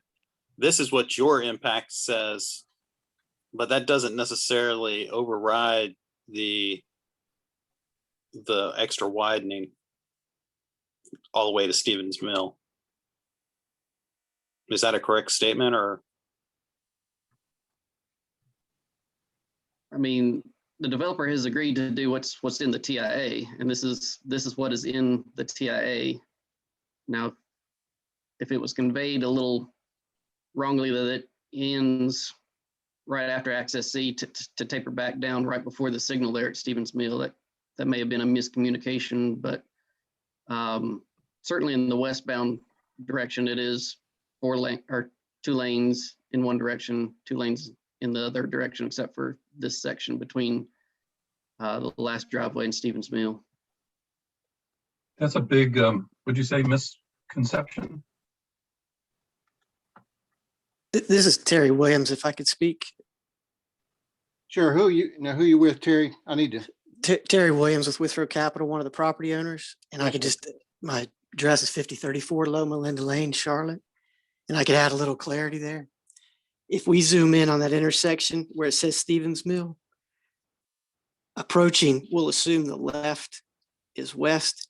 So if you're approaching from the west, there are 2 lanes westbound and there are 2 lanes eastbound. And that's where we define there's 4 lanes at the intersection. Currently, there's 3 lanes at that intersection if you count the turn lanes. And as soon as you get back to access C, you can see where there's clearly 4 lanes going straight through at that intersection.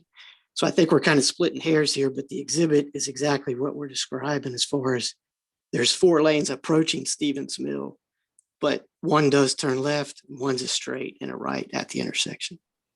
And that's per the 1 lane, 2 lanes, 3 lanes, 4 lanes at Stevens Mill is kind of what you're describing. Correct.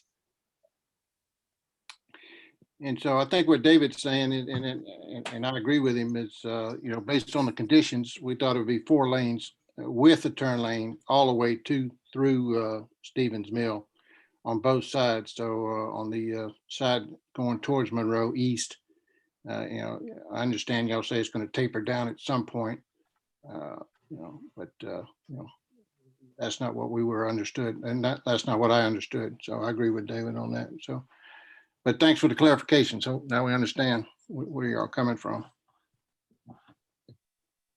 If I could as well, Mr. Mayor, Yes, while John. we've got the traffic consultant looking at stuff, traffic engineer. There's some discussion earlier today with among council and staff along the timing of such and whether or not some of these improvements would be required. There's some if-then statements built into the TIA, and just for me personally, I can't speak for the rest of the council. The main reason I'm strongly considering this is the traffic improvement, and I don't want to see conditional clauses say the developer builds out multifamily and single family residential, but doesn't build out the commercial aspects, and so doesn't have to put in 40% of the traffic improvements until a later date. I think we're just creating new problems rather than solving existing. So I'd like the developer to come back and commit to these, sooner than what's laid out in the TIAs. I think that's a bit of a loophole that we need to firm up. Well, Mayor, if I could add something here as well. I think we're still in negotiations with NCDOT as well, because as you all know, they want a 6-lane cross section through this whole corridor. And we were thinking that if the developer were building the 4 lanes, that maybe we could, they would not continue to insist on 6. But I think I agree with David and John. This is something we need to discuss a little further with the developer and be sure that we are getting what we thought we were getting and the timeline there. So you said we would continue to negotiate. I think this is a big area where we need to get absolutely clear on this, because this is not the only development. Stephen's point is there are other developments that are impacting traffic in this corridor as well. So we need to be sure we've got the total picture. I agree. Thank you, Linda. Any other comments or questions from council regarding transportation and the road improvements?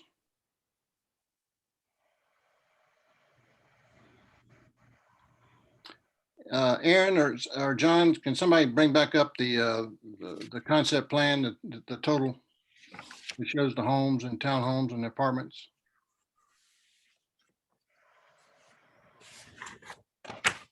Thank you. All righty. Well, as y'all's heard from some of the residents, I want to go ahead and make my points. And, the biggest one is, I know we've talked about the 3 homes on Anglesey before, but now that I've seen the area and studied it a little bit more, I agree with the residents that somehow that with that road being that close to those property lines, that is a safety factor is a concern. So, I'd love for y'all to figure out a way to bring those, build more single family homes, bring it around so they back up to Shantamar so we don't have that problem. The second thing that I've heard and that we've learned from another development over in the Stevens Mill neighborhood is when you are working on the buffer area, that it's not stripped of all this vegetation in there, that it's left in its natural state, and then enhanced with whatever plantings you have to have. But we learned our lesson over there where it's been, the developer demolished some of the trees in there, and it's going to take a long time for the trees to grow back. So that's a concern I have. The location of the fence, we need to iron that out in the future negotiations. And I like the point that one resident brought up about, the quality of the restaurants or whatever's up on the commercial area, that you know, would like to, for us to further discuss about no drive-through at all up there. Whatever restaurant commercial is up there, if it is a restaurant, that it doesn't have any commercial, doesn't have any drive-through component to it.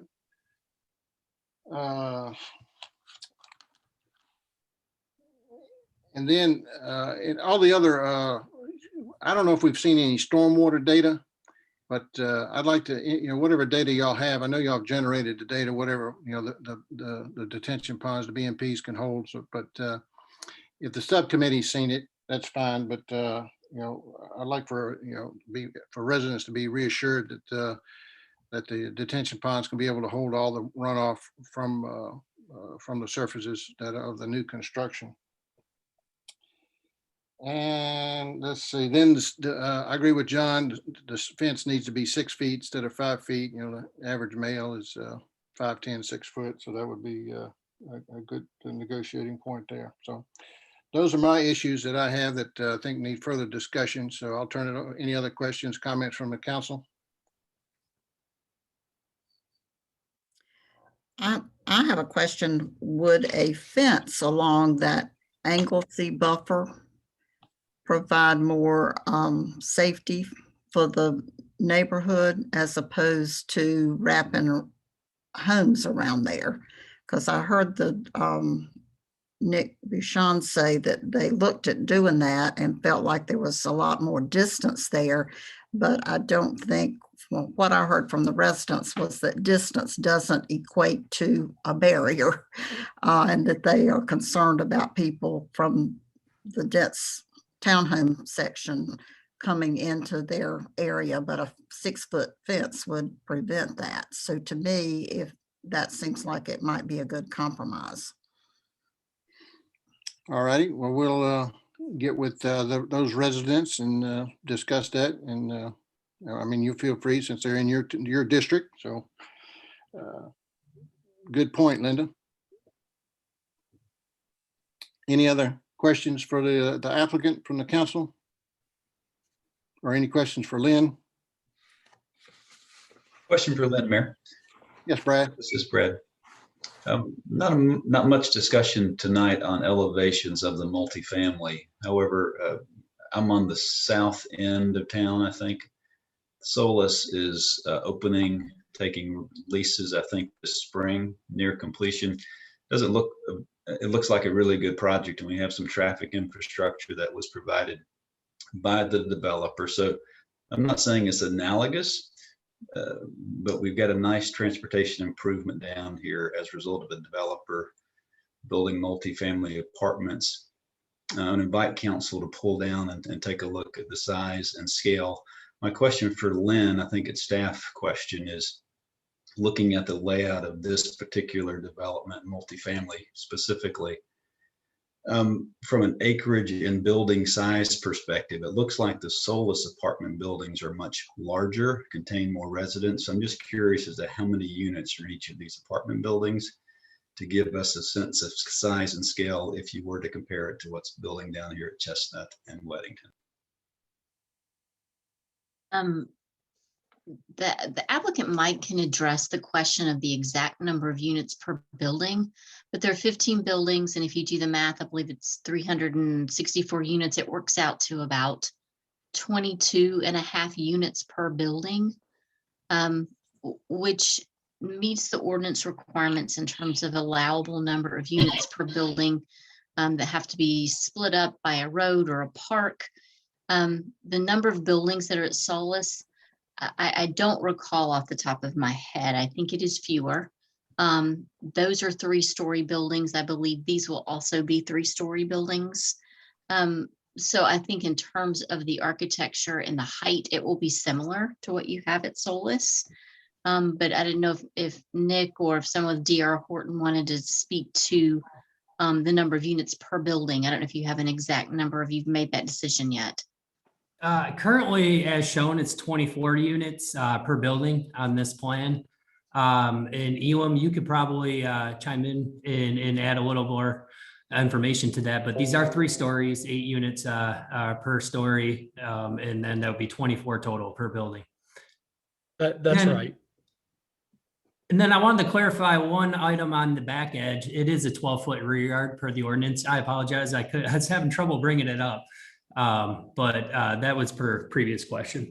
So it's not 30 feet, it's 12. It is not. Yeah, I was reading off a different area. So technically the ordinance allows 12 foot from the back property line to the rear of the home. Right. Okay. Yep. Thank you, Nick. Yeah, you're welcome. Linda, did that answer your question? I don't think, I mean, that was Oh. not my question. That wasn't your question about the Solus? Okay, I'm sorry. That was Brad. Right, I'm sorry, Brad. Keep going.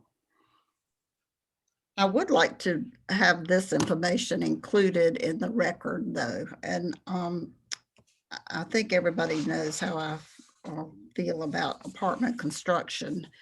But I was reminded as Lynn went through the whole negotiation process tonight of how far we've come. And I think the residents need to understand that what we have currently, single family detached, is only 1.7 units per acre. Where at the time this application came in, what is allowed by the ordinance is 7 units per acre. For the single family attached or townhomes, what we currently have is 7.51 units per acre, but what the ordinance would allow is 17 units an acre. That's quite a difference. And then multifamily currently is 16.71 units per acre. The multifamily ordinance allows 28 units an acre. And one of the things that I have been fearful of is if this project is denied, and we are involved in a lawsuit and lose, the developer could come back and build 28 units an acre, 17 units an acre, or 7 units single family. So I know the concern is about density, but I think we have to think about how far we've come with this project. The developer has done so many of the things we've asked them to do, and I'm fearful that we may get something that is so drastically worse than this project if we were to deny it. So I've said it before and I will say it again. I know we're not voting tonight, but as much as I object to multifamily in our town, this is the first and only project that I will support. And I support it only because of all the concessions that we've been able to negotiate. And I think there are some other things we definitely need to clarify, but we've come a long way. All right, thank you, Linda. All right, any other comments, questions from council?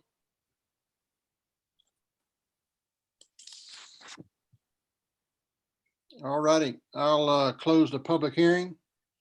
And what I'll recommend is, to me, and Mac and Alex, y'all tell me if this is makes sense to y'all, is I'd recommend that we take these suggestions and recommendation talking points and have another subcommittee meeting with the applicant. So what's your feedback on that, Mac and Alex? Good idea, Mayor. All right, thank you, Mac. All righty. And so let's move on to B, the conditional zoning 21.02.01, and I'll open the public hearing on that. And so I'll turn it over to Lynn.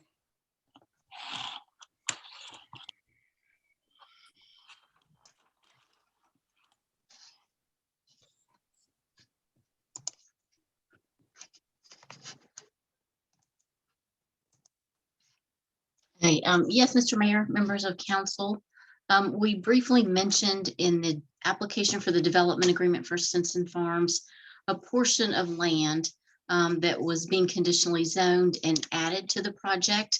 And that is what this application is. It's a conditional zoning for Stinson Farms. The property that we're looking at has an address of 15,001 Idlewild Road. It's highlighted there on the map on the screen in black. It is zone MU2. There's a tiny back corner of it that's located in the CP 485 zoning district as well. It's about half an acre. This property right now does have a residence on it. I do believe there's a tenant that lives there. Setbacks for the project will have to comply with our ordinance requirements. The overall site of this property is almost 5.5 acres. And it will be included in this overall Stinson Farms development. The TIA for this site is included in the Stinson Farms TIA that was generated for the overall project. Just to give you an idea of what the property currently looks like, this is an aerial photograph. You can see that it's wooded on the rear and a house sits sort of in the middle of the property. This is how it looks from Idlewild Road. This is a request for conditional zoning. What they are asking specifically is that one 24-unit multifamily building be allowed on the site, and that any non-residential uses that are currently uses by right in the MU2 district be allowed. But with the CZ, they're requesting approval of a convenience store with gas pumps or a restaurant with a drive-through window. And I want to make it very clear that that's an or. It's not allowing both, but they're asking for the option of having one of these two uses located on the site. I wanted to point out that if the out parcels developed for a convenience store, that will be the only commercial use on that site. But if there were to be a smaller fast food restaurant to locate there, there would still be room for a multi-tenant retail building on that site as well. So you might have two outbuildings on that commercial out parcel if the fast food restaurant is developed there.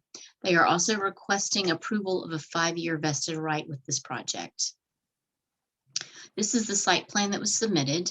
This area here where my cursor is will be the commercial out parcel or the convenience store with gas pumps, or either the fast food restaurant, and potentially also a multi-tenant building could locate. The proposed 24-unit multifamily building will be located in this location. You can see that the road connections are provided into the Stinson Farms project. And then there's also some designated open space areas here and here. Whenever we receive an application for conditional zoning, we do review our development ordinance just to ensure and compare to what the ordinance standards are. On a site this size, the open space is 3% or 0.16 acres. There's also buffers that will be required around the parking areas of a type D. Stormwater, they will have to comply with the requirements of Article 19 of our development ordinance. And then in terms of open space, again, a site this size, it'd be around a little less than half an acre in size of open space. Whenever we are reviewing our rezoning request, we also look at our comprehensive land use plan and refer to the future land use map to make sure that the project is in line with what's shown there. In this particular situation, it's shown as a suburban office complex. We made the comment that this is moderately inconsistent and that the uses being proposed right now are not office uses, but they could be considered supporting uses of an office park. Things like a gas station, or even an apartment building where people that live or potentially work in that future office park could live, would be considered moderately inconsistent. A community meeting was held for this project on March the 2nd, which is a requirement of our ordinance. Notices were sent to property owners within 500 feet, and there was no one from the community present at the meeting. The planning board did hear this on the 16th of March. They recommended approval 3-1. And the conditions that were attached to that approval are listed here. What they are recommending is that the open space areas be labeled and restricted to open space on the plan, so that these areas will remain open space in the future. They're also requesting that the property frontage buffer be 24 feet measured from Idlewild Road future 6-lane right-of-way. This will make it consistent with the 24-foot buffer that's being provided on the overall Stinson Farms project. Third condition is that plantings, landscaping will be provided between the 24-foot frontage buffer and the right-of-way.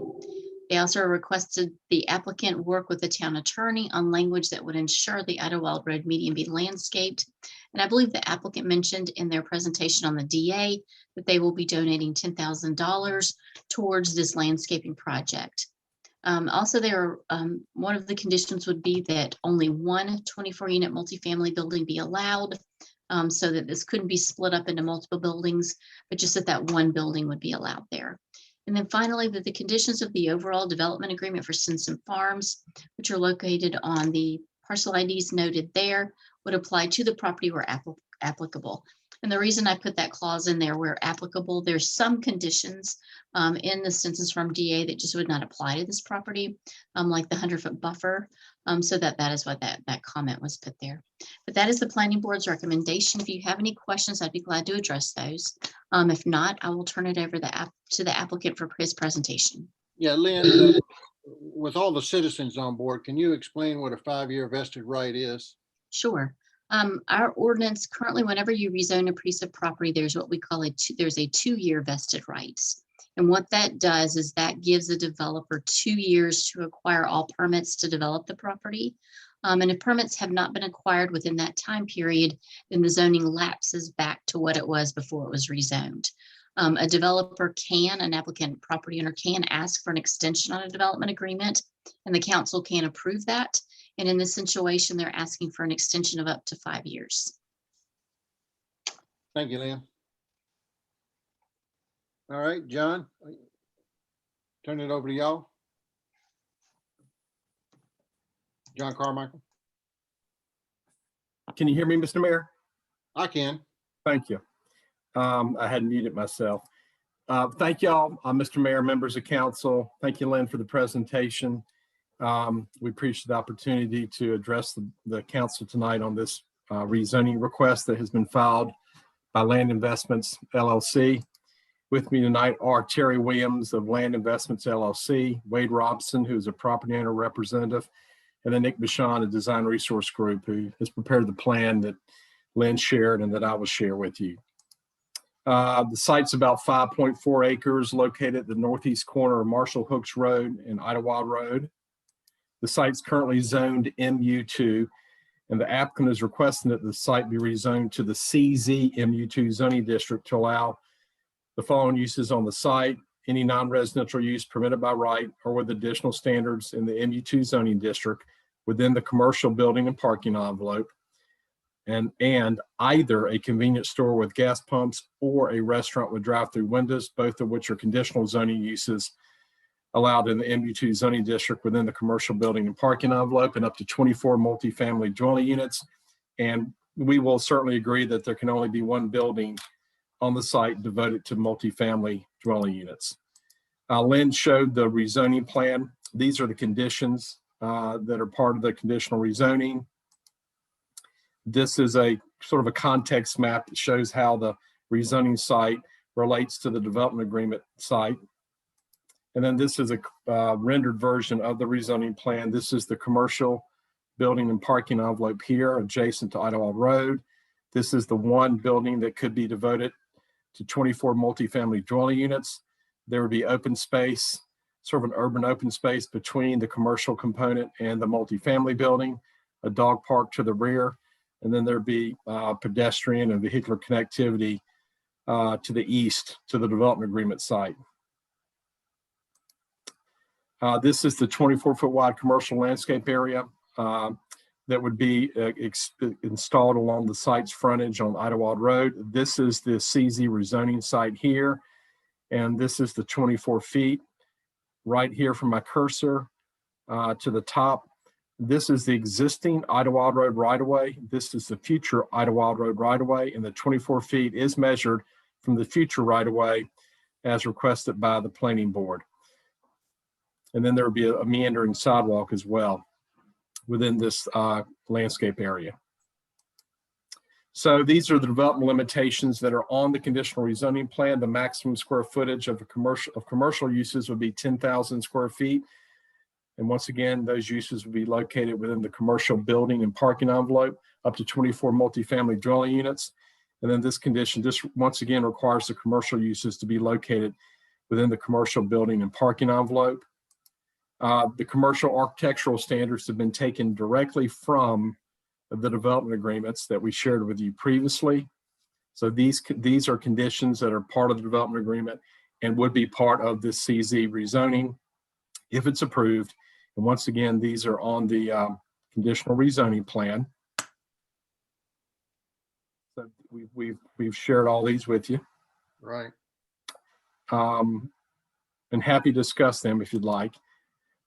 This is something that is not in the development agreement, Mr. Mayor, members of council, because you may recall that a C-store with gasoline sales is not permitted on the development agreement site, but is being proposed on the conditional rezoning site. So this would require the gasoline and fuel pumps to be located to the rear of the building. And then these are the multifamily architectural standards. Once again, they're the same standards that are part of the development agreements. They've been pulled directly from those development agreements. And then these, once again, the primary exterior building materials will be stone, brick, and cementitious siding, no vinyl except for windows, doors, garage doors, soffits, trim, and railings. And then these are part of the conditional rezoning as well. And once again, these are the same conceptual renderings that are part of the development agreements. So that's our presentation. I will say that in terms of the conditions that Lynn mentioned about that this site would be subject to the same conditions that were applicable that are contained within the development agreement. My only comment there is, in my opinion, they ought to be actually put on the rezoning plan, like we've already started. So if there are additional conditions, they need to be on the rezoning plan, because this rezoning site would not be in the chain of title of those development agreements. And I think it just can create confusion. So whatever conditions that, in my humble opinion, that are tied to this rezoning need to be on that rezoning plan.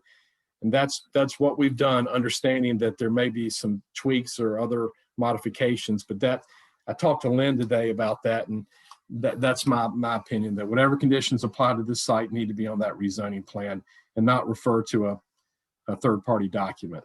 But we're happy to answer any questions. We appreciate your time and your patience. Sure, John, thank you. Before we open to public comments, I do have a question on the road leading to Marshall Hooks. I know that's in Mecklenburg County. And will y'all allow a left on there, or is that, no, go back to that.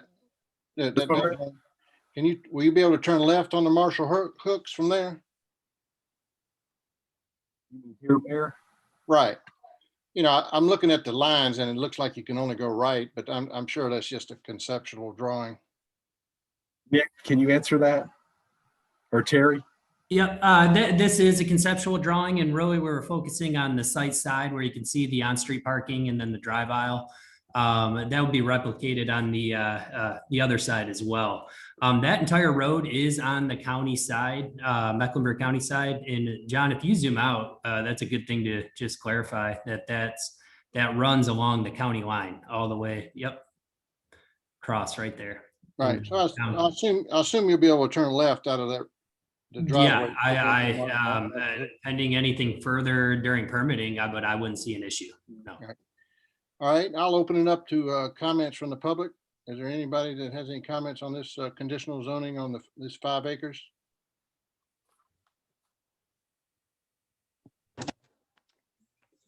Mayor, I'll just say, this is Jeannie Lindsay, 5639, that I wouldn't really want to live in that apartment building sandwiched between another apartment building, a road, and right behind a gas station. And that's all. Thank you. Yeah, well, I agree with you. So, all righty, that's a good point. Any other comments from the citizens? Yeah, this is Greg Pillar, 634 Rose Korea Court, Channamara. Yeah, Greg. Again, based on what I heard earlier, I mean, it really would need a office building there if that's based on the zoning and not a gas station.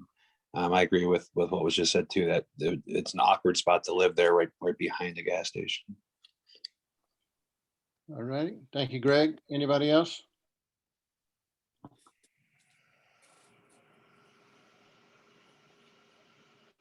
Hold on, I'm just making some notes. All right. Last chance, any other comments from the public? All right, I'll turn it over to council. Any questions or comments?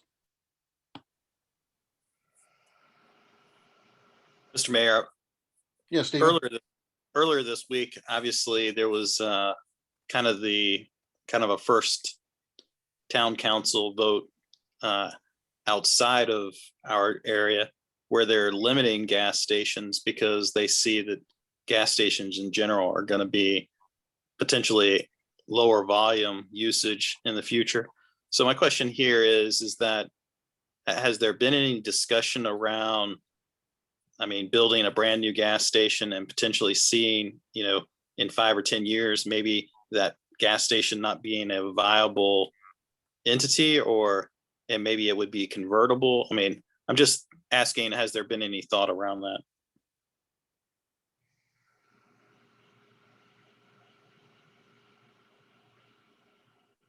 This is Terry Williams speaking again.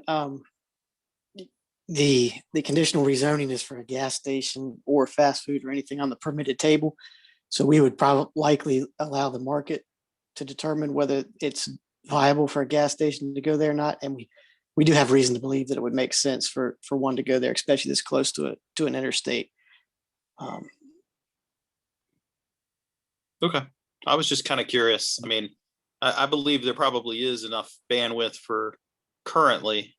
I was just kind of curious what the site would allow. I mean, we understand my question. We've got a parcel of land that has old gas tanks on it that has restricted its development. And so this, 5 years from now or 10 years from now, my concern would be is that potentially we could have another one of those sites.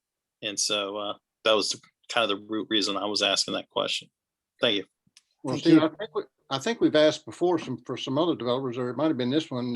Is there going to be a electric recharging component, or do y'all require that, or have y'all had discussions with anybody, or is that something that y'all would consider?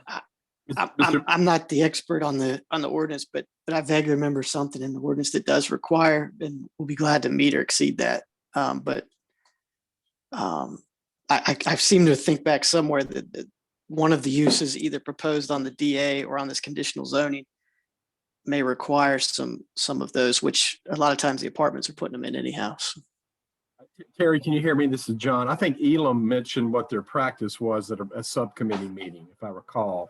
Yeah, that's right. We will have an electric charging station at the apartment community, at least one at the clubhouse. And then we oftentimes pre-wire the garages to have one unit that'll have a 220 outlet, which is easily convertible for a charging station.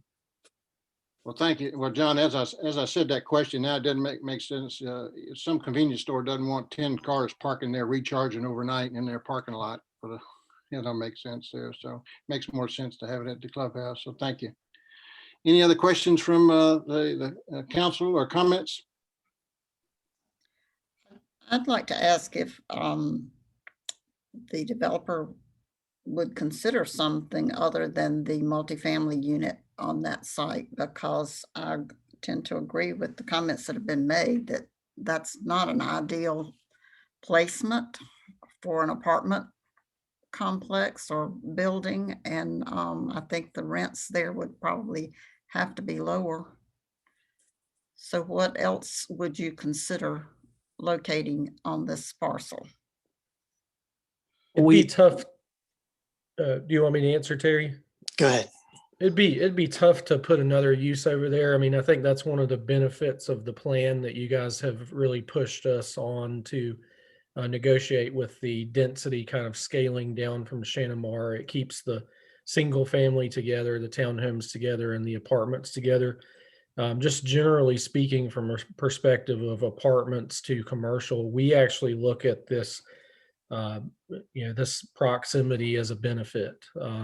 Even if it is a gas station in that location, which it could be anything allowed in MU2, there will be other retail, other commercial, and office even. There could be a dentist's office or doctor's offices, et cetera. And so this has been accretive in other multi-use developments we've done, residents being able to walk over and get out of their car or take their bike to commercial uses.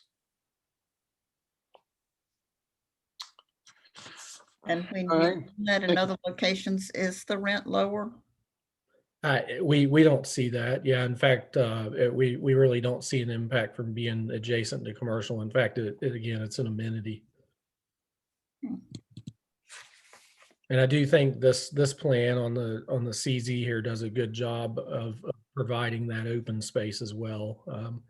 If that were a concern, but I'm really not concerned about having the apartments adjacent to the commercial.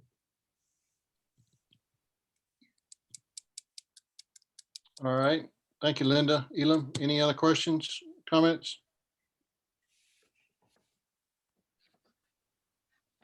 All righty, hearing none, I'll close the public hearing, and we obviously got some more work to do on this from the town's perspective. And so I'd like to get with Lynn and Alex and Mac and let them coordinate another subcommittee meeting with John and his team and talk through some of these issues that came up tonight.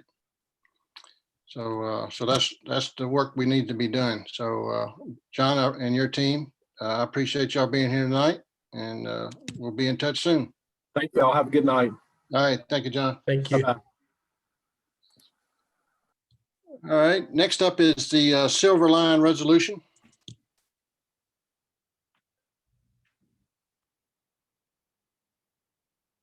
And Aaron, you got a copy of it for us?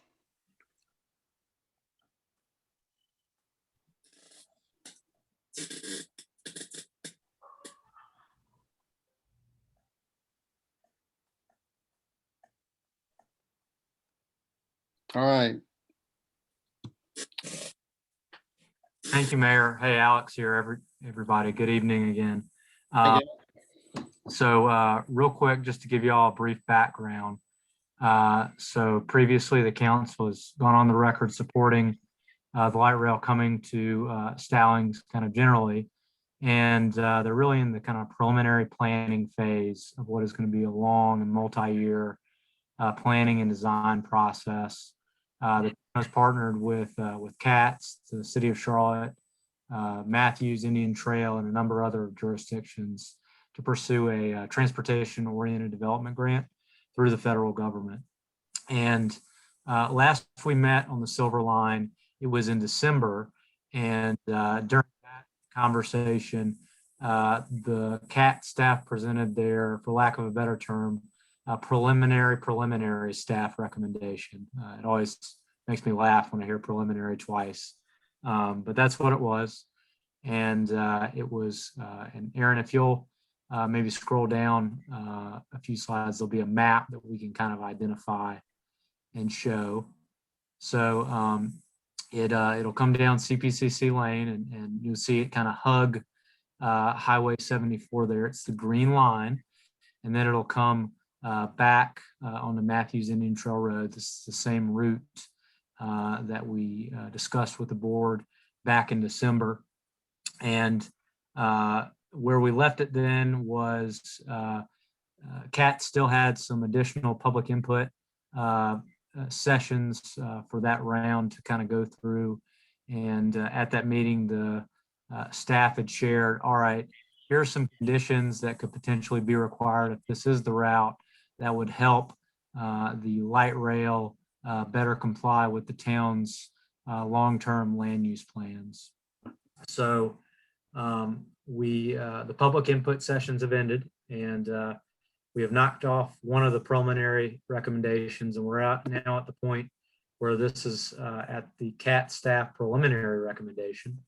And so they are planning to present this preliminary staff recommendation to the Metropolitan Transit Commission, the MTC, on March 24th, 2 days from now, aiming for potential adoption from that group on April the 28th. And so if there's concurrence from that group, then the design team would begin transitioning into the 15% design phase. And really what they're looking for before then is a resolution of support from the town of Stallings. And so Aaron, if you don't mind, could you pull up on the screen the resolution? I think that's the hotel tax. So keep on going up. There you go.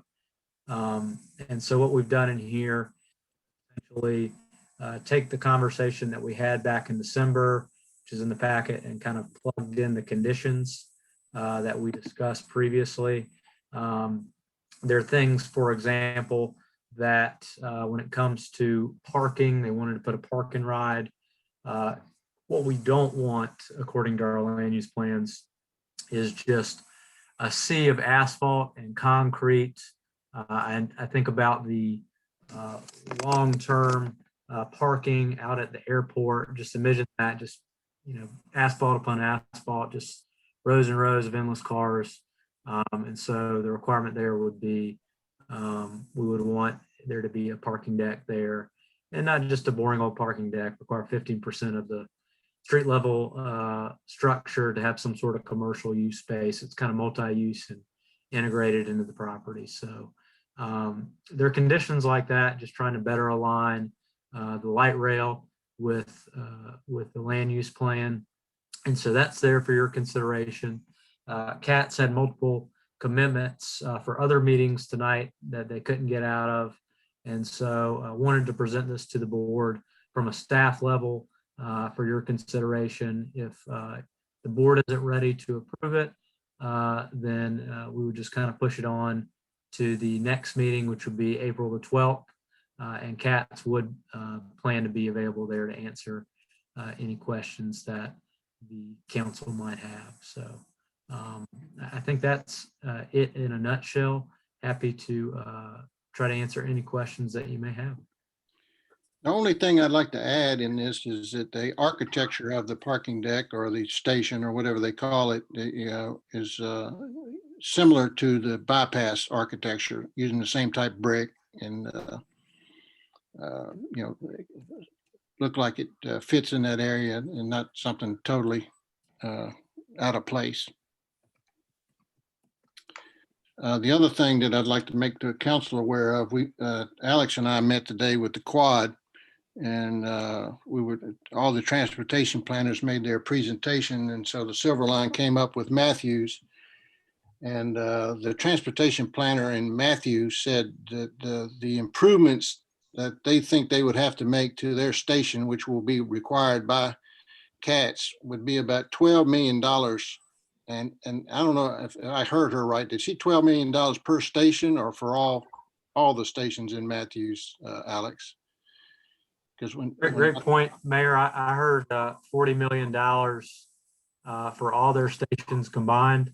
Okay, so it's about 12 million per station of improvement. So I don't know what kind of improvements they're thinking about making for $12 million for a station. That's a lot of azaleas and things like that.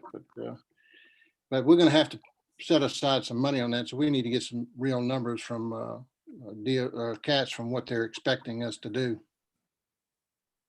Mayor, this is Brad. Yeah, Brad. Yeah, if Alex is open to the idea, and I think he just suggested postponing this till Andy and his team from Katz could join us on April the 12th, I think I would be in favor of that. There's something nice about having Andy Mock, and I like him. He's a friend and he's a consummate professional.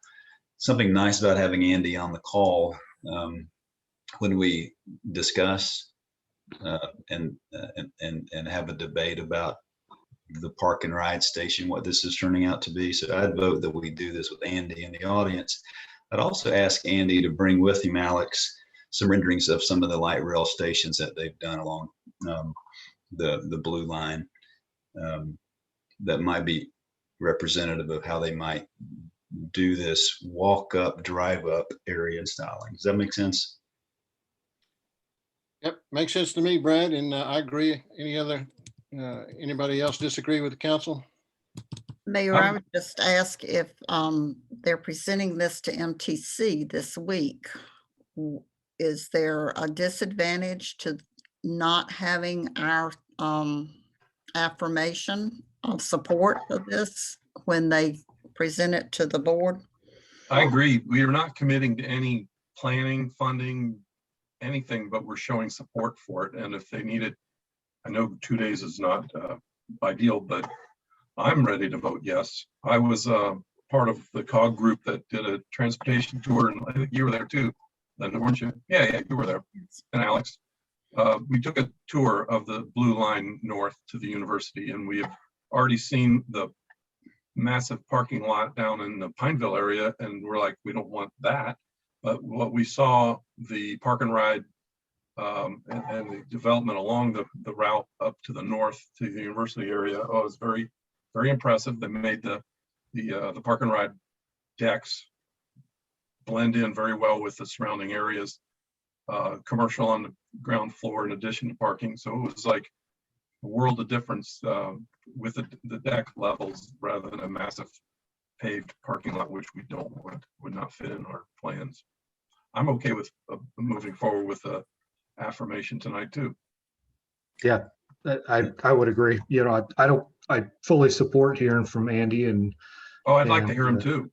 Yeah, you know, the next meeting, but I'm pretty gung ho when it comes to Silver Line coming to town, just because of all the potential it offers for our community. Yeah. And I won't object to that. I was just thinking if there was some time to have Andy on the record, it would be nice. I don't know that Andy's going to come on April 12th, but we can invite him. I'm okay to approve tonight. All right, well, let's do that. Let's, Alex, get with Andy and see when's the next available meeting he can make. And then what's the pleasure of the council tonight? Make a motion? Or do you want to do it, Linda? I got to look it up. Either one. I've got it in front of me. I'm at the bottom. I got to go to the top. Go ahead. Mayor, I make the motion to approve the resolution affirming the Stallings Town Council support of CAT's selected alignment and park and ride lot location for the Link Silver Line within the town limits. Second. All right, motion by Ms. Paxton, second by Mr. Scholl to approve the resolution as written. Aaron, could you do a roll call, please? Yes, sir. District 1, Martin. Aye. District 2, Scholl. Aye.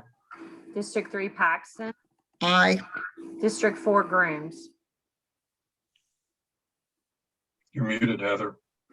I know. Aye. District 5, Ayers. Aye. District 6, Richardson. Aye. All right, that's unanimous. Thank y'all. All right, next up is the hotel tax resolution. Resolution requesting the North Carolina General Assembly to authorize the town of Stallings to levy a room occupancy tax. As some of y'all know, we've been working on this for many years, and we haven't been able to get either the House or the Senate to move on it because they're scared of the word tax. And nobody hates the word tax more than me, but this is not a tax on the citizens of Stallings. It's it helps the citizens of Stallings. And then Dean Arp has drafted the language, and he's working his way through the House. But I can't remember if Heather, Stephen, and Brad were on the last time we talked about it. He thought it was better if he included Indian Trail in his proposal to the House and the Senate. And Indian Trail voted on their resolution last Monday night and approved it as well. So I think Indian Trail was involved in the last one too. Yes, last they were. Resolution. Yeah. Yes, they were. All right. Any questions? All right. What's the pleasure of the council? I make a resolution to pass the motion. I make a motion to pass the hotel tax resolution. All right. I'll second. All right, motion by Mr. Scholl, seconded by Ms. Paxton. Aaron, could you do another roll call, please? Yes, sir. District 1, Martin. Aye. District 2, Scholl. Aye. District 3, Paxton. Aye. District 4, Grooms. Aye. District 5, Ayers. Aye. District All right. 6, Richardson. Aye. All right, motion passes unanimous. Thank you all. All righty, Alex, we'll turn it over to you for the annual retreat update, recap, follow up. Thank you, Mayor. Aaron, do you mind if I control the screen, please? Thank you. And Alex, I'll be back in a couple of minutes, buddy. But please move along. Sounds good. See you soon, Steve. All right. So first of all, thank you for everybody for dedicating a large chunk of your Saturday back on the 27th of February. I really appreciate it. Overall, my impression was the annual treatment went really well and was really productive. We tried something new this past year. Normally we focus on kind of priority setting. This past year we said, all right, we feel like the board knows what their priorities are, and it's a matter of focusing on the implementation and the process of that for those priorities. So just to recap, the retreat, where we started out with was the expert panel and downtown recommendations discussion. Ms. Geraldine Gardner, the Central Line Executive Director, helped facilitate it. Thought she did a pretty good job. And so I kind of tried to list all the concerns that I had heard. And I thought we had some really good discussion there. And then after that, the council reviewed progress towards each of the remaining priorities, discussed kind of our short-term measures of success, benchmarks or barriers for success, those kind of things. And then to recap, the council asked me to kind of take all the discussion, the ideas, and try to kind of pull everything together and kind of flesh it out a little bit. So that's what I've tried to do here. And there's several things that I have kind of brought up here. And the first is we can go through these. I think the first item here, it shouldn't be too controversial, is really describing down what we talked about, our priorities, our strategies, and the benchmarks for success. And then the second thing is an updated draft downtown action plan. Tried to kind of get that together, taking in all the feedback from the panel and listening to the board's discussion. And then finally, hearing some of the expert panel's feedback, and according to the updated draft downtown action plan, talked with the Development Finance Institute, which is a nonprofit under the UNC school government. They were suggested as a group we could work with to fill some of the expert capacity gaps that were identified. So with that being said, if there are no questions on process, I was going to go through and walk through kind of the priority strategies and benchmarks for success briefly, and then kind of work our way down through these. Is that okay, Mayor? Sounds good to me. All right. So town of Stallings priorities. So the first one, create a Stallings downtown. Really, there's a two-prong approach there, and there is some overlap in there. But it'd be, again, proactively invest to spur downtown development, align with the vision, ultimately bring about market development. And then the second prong is kind of prevent development that doesn't align with those vision. And so the two benchmarks for success we put down there was having a stand-up market started by 6/30/21, and then updating and presenting the downtown action plan based on that at this thing. Obviously, the action plan, that'll have some benchmarks for success in and of itself. Second thing was the land use, aligning that with vision. The first thing was presenting open space ordinances changes by the end of April 2021. We should have that in place. And then talk about site control over the key properties by acquisition, option, or other legal means. And then finally, economic development. We approved the economic development strategic plan. That's great. And we're going to bring some implementation costs to the board during budget workshops. Is this helpful to go through all these? I don't need to. I feel like. No. Okay. Yep. Good by me. All right. Good. None of these should be surprises. It should be things we all talked about. So, transportation. Continue the 100% TCC participation, and then present the draft updated transportation master plan of council within 18 months. We set 12 months as a stretch goal when we get back to the TAC meetings there. And then finally, approve the light rail resolution by the end of April 2021. So congratulations, we've achieved that. So that's a good one. We can knock that one out. Check that one off. Let's celebrate a victory. That's right. That's right. Pop the champagne. So communications, same thing here, just getting the cost of that communications marketing position during budget time.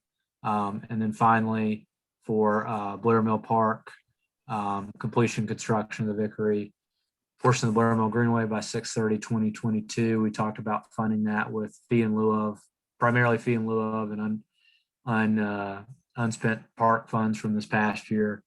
And then also looking at some items that the council wanted to get cost on to try to enhance Blair Mill Park. I think just to try to summarize the conversation, we felt like the board felt like that Stallings Municipal Park is such a great park, but there's a real big gap in quality from Stallings Municipal Park and Blair Mill Park. And so it's really about continuing to invest in Blair Mill Park to try to close some of that gap.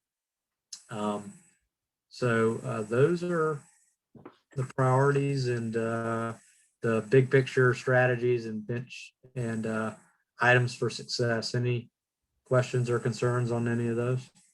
Yeah, I just want to let the council know that, was it 4C or 3C there? Yeah. The one about highlighting the, Oh, yes. which one is that? What number is that? Right here. Thank you, Mayor. I missed that. No, that's all right. I just want to let the council know that I'll be doing interviewing Ted Smith, who's the president of the Union West Business Park and his business. He owns a electrical engineering design firm, pretty high-end stuff. And, you know, we got a lot of those in Stallings that we're not aware of. You know, who would have thought, you know, the Northeast Tool does tooling for NASA and things like that. And then what CEM does with their microwave technology. And so Ted's company does some electrical engineering design work for some pretty high profile projects within the Charlotte area. So that's the company I'll be highlighting here shortly. Mr. Mayor, about how big are these highlights, are you thinking, content wise? A page, half a page? Half a page. Okay. I mean, I'm curious because I wouldn't mind maybe a couple of the more smaller businesses in town already. Sure, we're open to anybody, but yeah, I mean, Ted's, I don't know how many people Ted's firm employs, but you know, it's probably, you know, it's not like CEM or Berry Plastics that, you know, employ over 100 people. He's probably, you know, 20. So it's but it's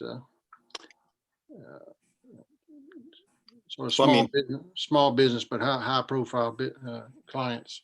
So my wife has gotten into sewing during COVID, and our quilting shop is actually rated like one of the nicer quilting shops in all of North Carolina. So even though it's small. Well, I'd have to test out one of your quilts before I can vouch for it, you know, Steven. So. All right, Alex, hey, thank you for putting this all together. Any other comments or questions for Alex? And if you don't have some tonight, I appreciate the work you do on this and always want to, you know, give a nod to let you give your presentation. Don't want to gloss over it because it takes time and effort to put all this together. So I appreciate it. Thank you, Mayor. Appreciate y'all and appreciate the. Oh, well, here, you're not finished. You got the action plan part of it. Yeah. Yeah. So sorry, I could we could delay this to another date if Nope. chooses. Okay. Nope. Let's knock it out. Before is there a consensus? Is everybody good with those? I think as a port of just housekeeping, I think it would be helpful to have a vote of approval for those, you know, priorities and strategies and benchmarks of success. All righty. Can I hear a motion that we accept the strategies in the priorities in the action plan? So moved. Motion by Mr. Martin. Second. Second by Mr. Show. All in favor, say aye. Aye. Aye. Aye. All opposed? The ayes have it. Thank you, sir. Next item up is the draft downtown action plan.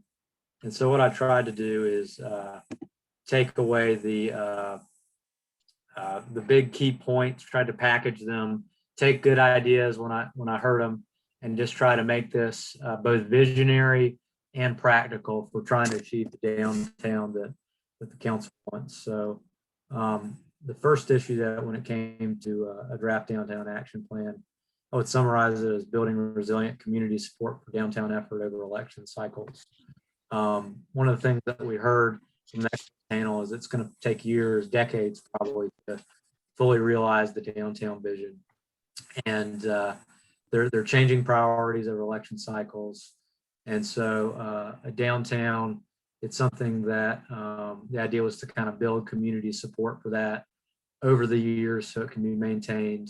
And there were 2 action items. The first was the Downtown Champions Committee, where the council would recruit business leaders, hospital and other respected community leaders to form a downtown support committee, for lack of a better term.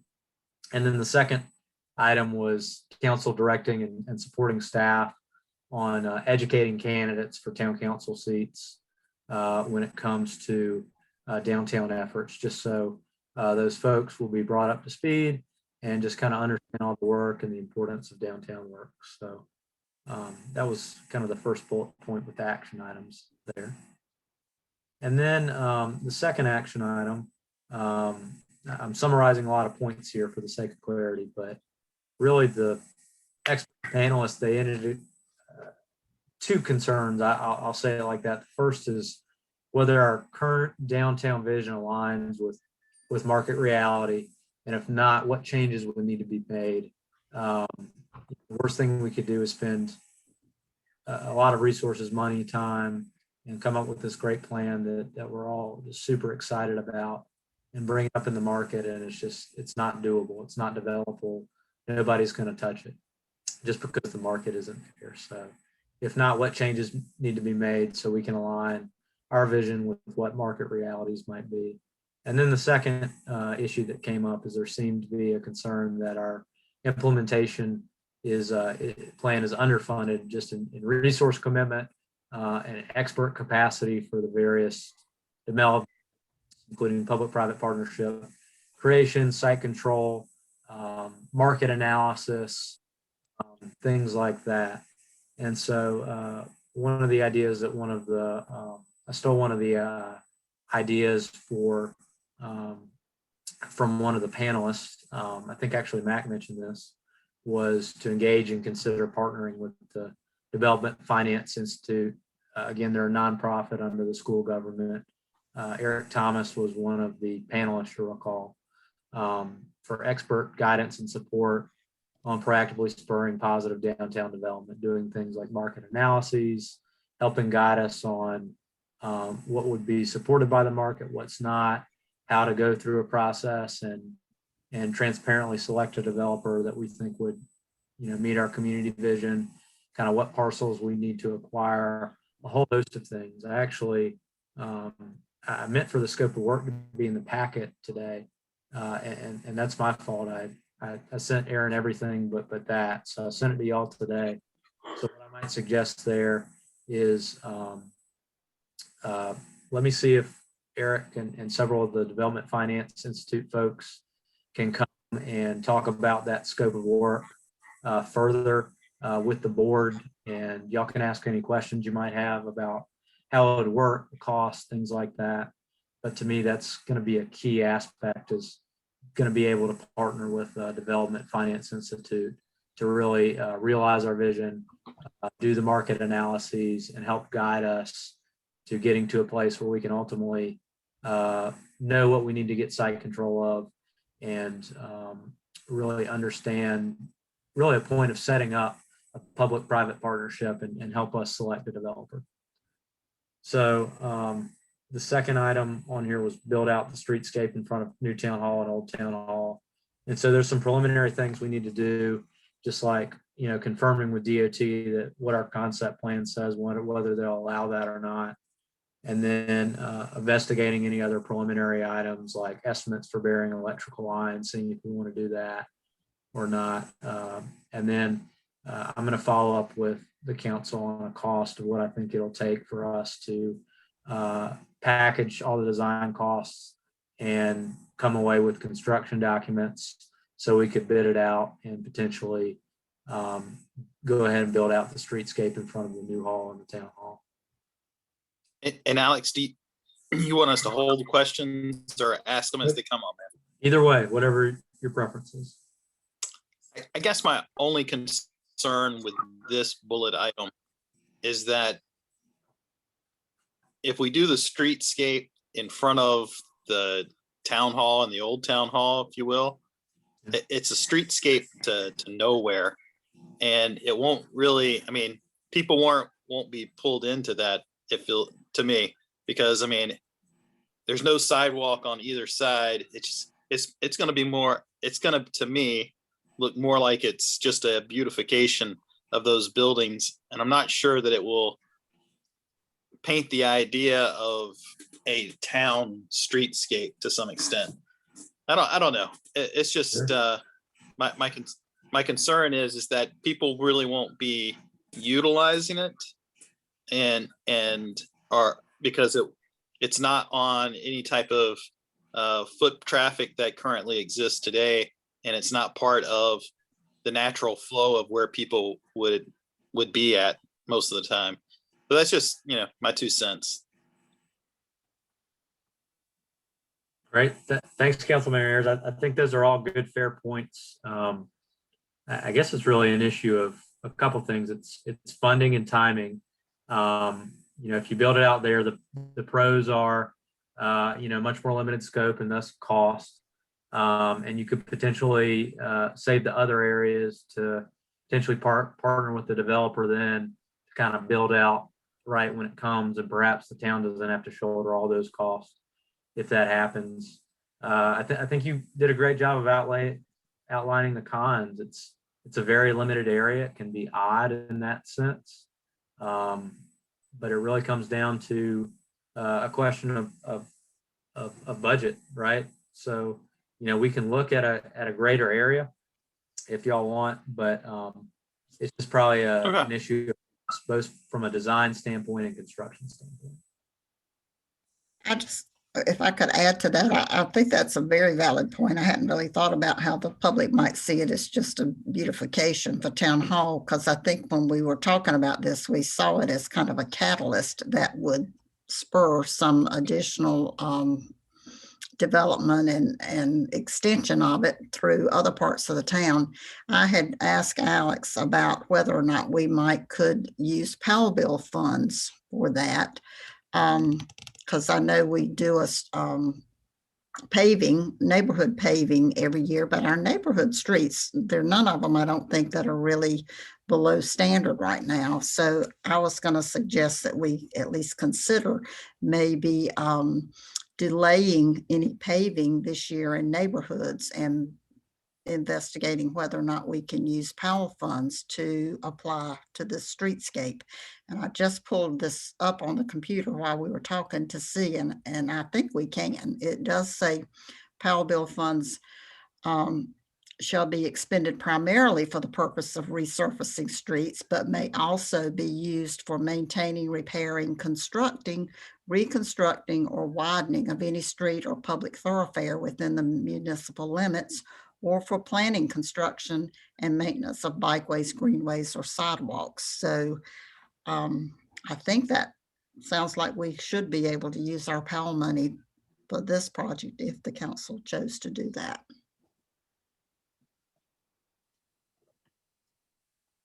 Thank you, Linda, for looking that up. We don't have to talk about it tonight because I know we're late, but I did want to plant the seed to see if there might be council support for foregoing the paving schedule this year and applying those funds to this. Well, let's see, when's our first budget meeting? Is it next month? Yeah, it's in April. The first meeting is that'll be a good time to talk it over. And great idea. And just FYI, we should, for this year's resurfacing schedule, I think that contract may be coming up at our next council meeting. We were looking to kind of partner with Indian Trail to kind of do it together. But what I'm hearing maybe is from the budget standpoint, look at it, which would apply maybe to next fiscal year. Is that kind of what we're thinking?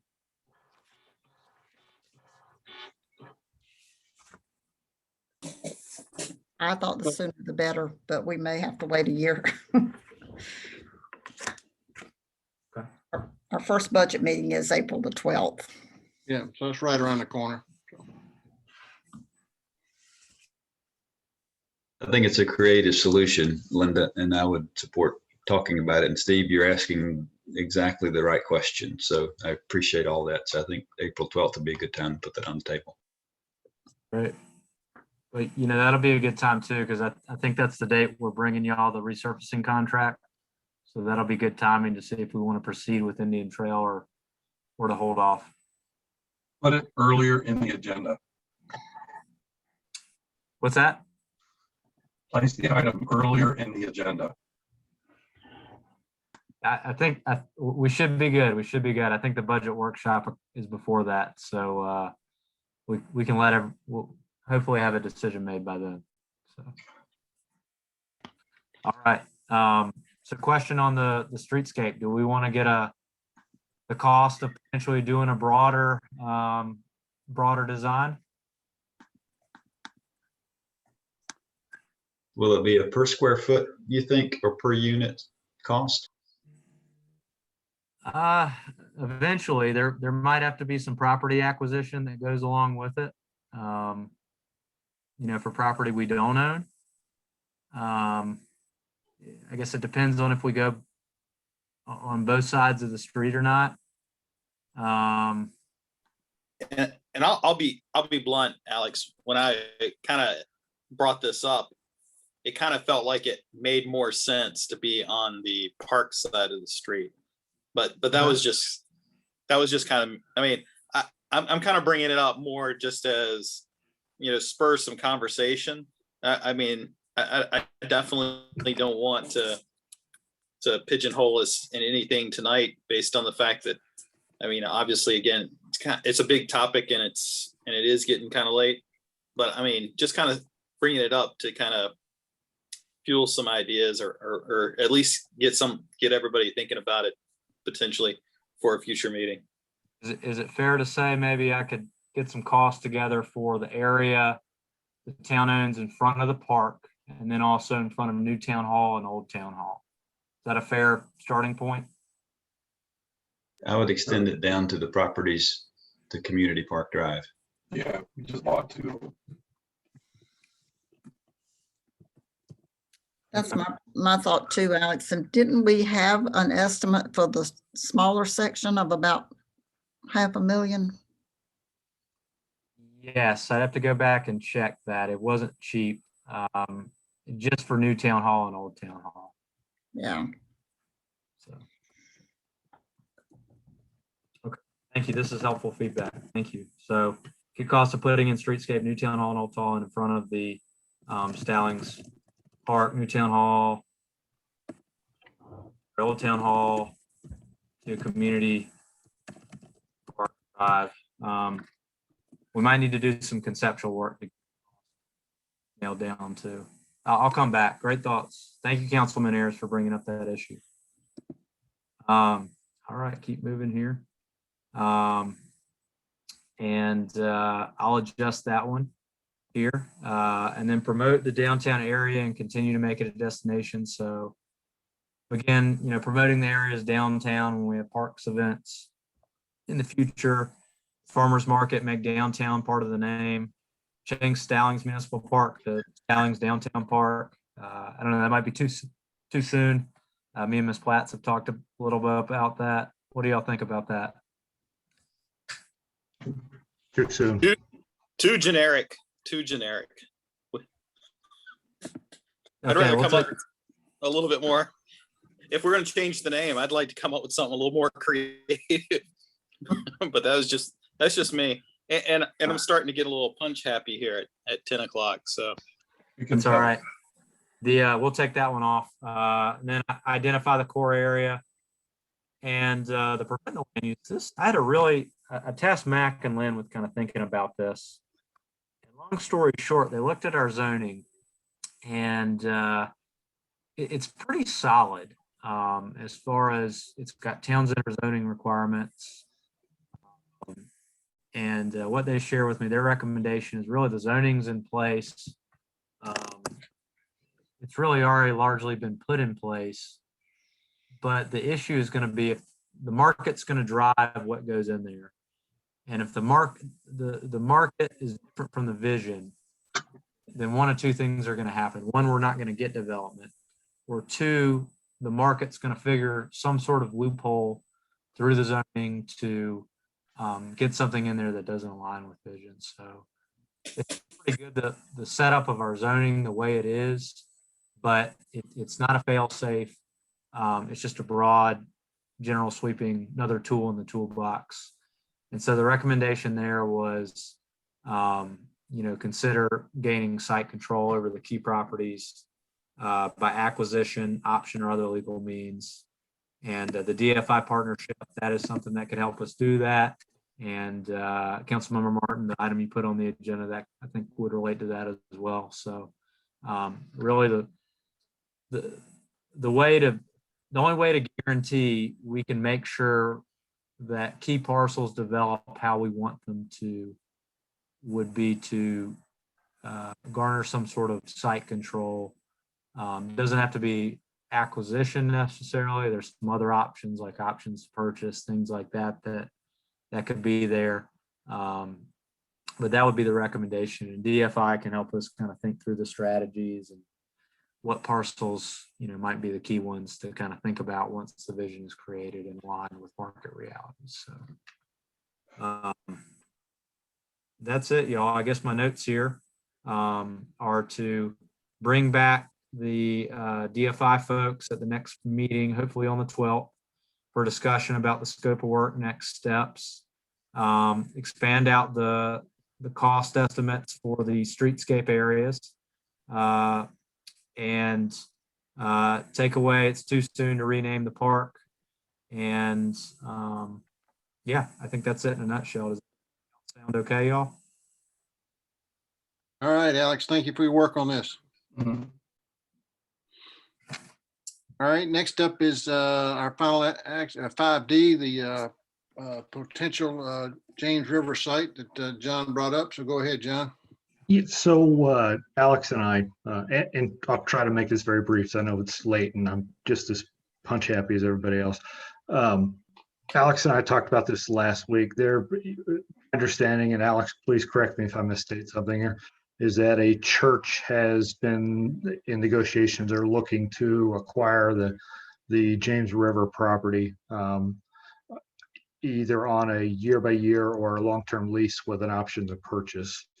And looking at our long-term plans for a downtown, and especially some of the verbiage in that plan, I think we're taking one heck of a risk of downtown not developing at all if those 4 acres on the James River site go to a church, because that wouldn't align well with what we're trying to do from a commercial standpoint in there. So, I would ask the council if there's any appetite for looking to acquire a purchase options on that site, or just looking to, purchase that site outright and maybe lease it back until we're ready to do something more long-term in that area. Well, I think I told council, my conversation with Moser was he'd be, the owner of the property wants him to buy it and develop it with 250 apartment units. I don't know if I know I've spoke to a couple of y'all about it, but I don't know if I've spoke to the entire council about it.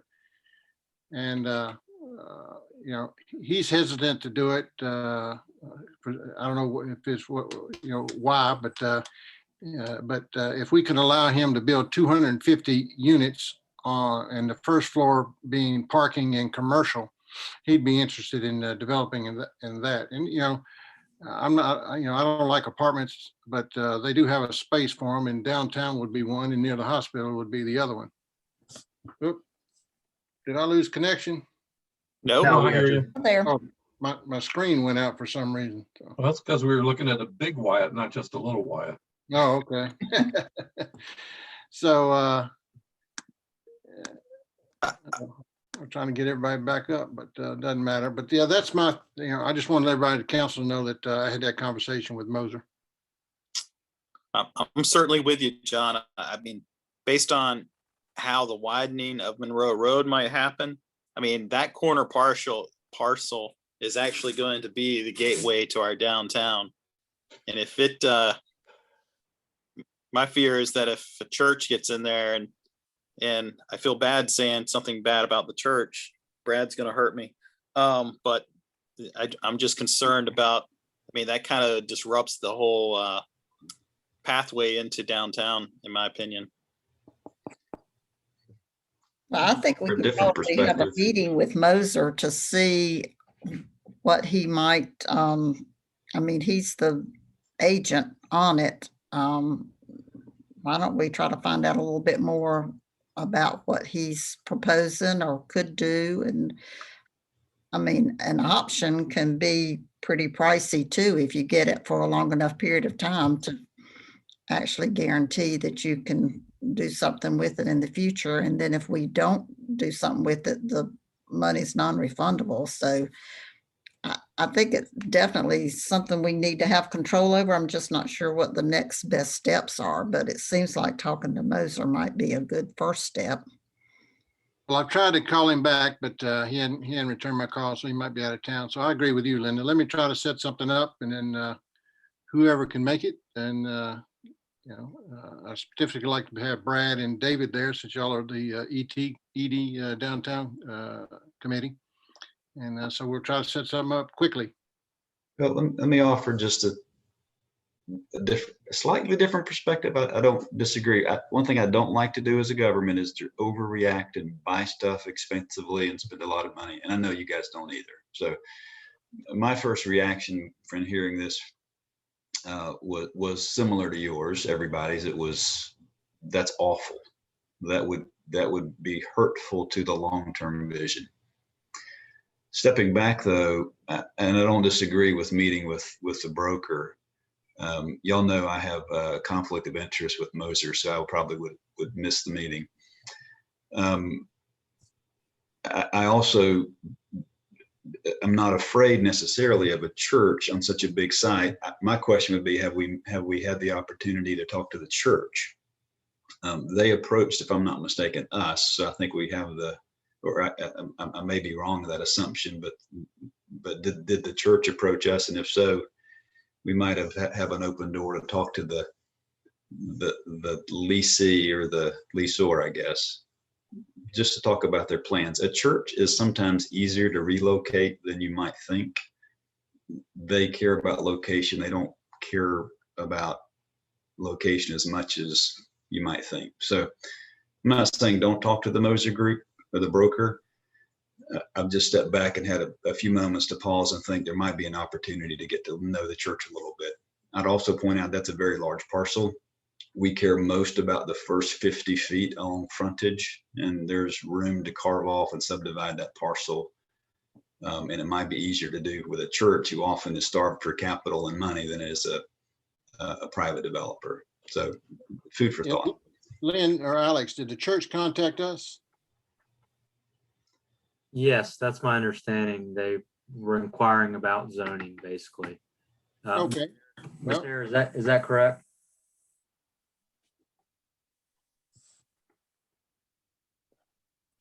Well, if y'all don't have any objection, I'll give the church a call. Well, I'd be happy to listen in and join that meeting, Mayor, too. All right, I'll call the pastor and see if we can schedule something, and then put a conference call together. Is it a satellite for a pre-existing church, or is it a new plant, or do we know? Well, they're existing church, so I'm sure they're looking for a site to build, a bigger sanctuary, a bigger complex. That's my guess. Oh, Are they looking to build or to just use the existing building? Oh, I don't know that. So that's my reason for the meeting with them. If they're just going to reuse the structure, that's one thing. If their long-term plan is to buy and develop sanctuary, my angst would ramp up just a little bit. But my sense is they're going to use the building. Can I ask a devil's advocate question? You went there. I don't think we're allowed to differentiate whether we like that kind of church that's going in there or not. Is that correct, Mac? I think that's fairly safe. Yeah. Yeah, that's safe. Yeah. My So- sense of what you're discussing is what the use is and whether or not a church use is a contributing element to the vision you have for downtown. And I think the issue really is a church an appropriate use in the vision that you have for creating a downtown space? But if it happened to be, just say, a Baptist church or a Wiccan church, we can't differentiate whether we like it or not based on that. That would get you in trouble, Mr. Scholl. That's correct. I'm just playing the devil's advocate, because when we go walking into a conversation with a church, we're forming some impressions whether we like it or not. And I'm kind of worried that we might step into something that could get us stuck.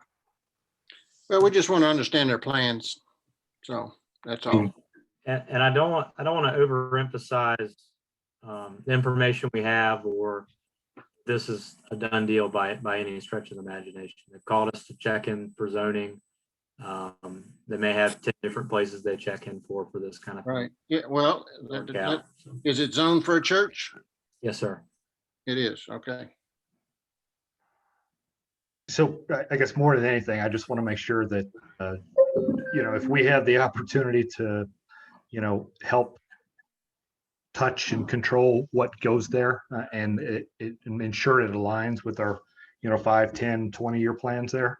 I'd rather do that proactively than reactively say, how do we plan around this 4-acre, use here that doesn't really, work well with the downtown. Or contribute to taxes. Exactly, because we've knocked quite a bit off the tax rolls in the last few years.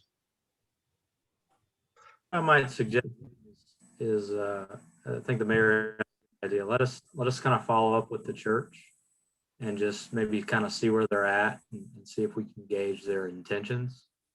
And then I think it would be wise for the council to kind of think about, hey, do we want to maybe talk with DFI and think about what y'all want to do, what y'all are willing to do as far as next steps when it comes to site control. Is that a fair approach, y'all? Yeah, has anybody ever ridden by it? It's on Blanchard Circle in Indian Trail. So I don't know where Blanchard Circle is, but where they're meeting right now. Not familiar with that. It's near Hardest Grove Church Road, but I don't think that is the church. It's a different name. Mm-hmm. All right. Well, Brad and I'll give them a call and just see what their plans are. Make it pretty generic phone call. All right. So Oh, what's that, Stephen? Well, I mean, it sounded like we had 2 action items there: meet with the church and also a follow-up meeting with Moser. So Yeah, we'll do the church first, and then I'll send y'all an email that doesn't constitute a meeting, and then see what we want to do with Moser.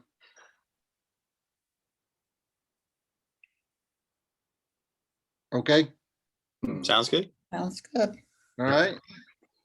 Well, thank y'all for your work tonight. And can I get a motion to adjourn? Actually, Motion by Mr. Scholl, I think, and then seconded by Mr. Ayers. All in favor? Aye. Aye.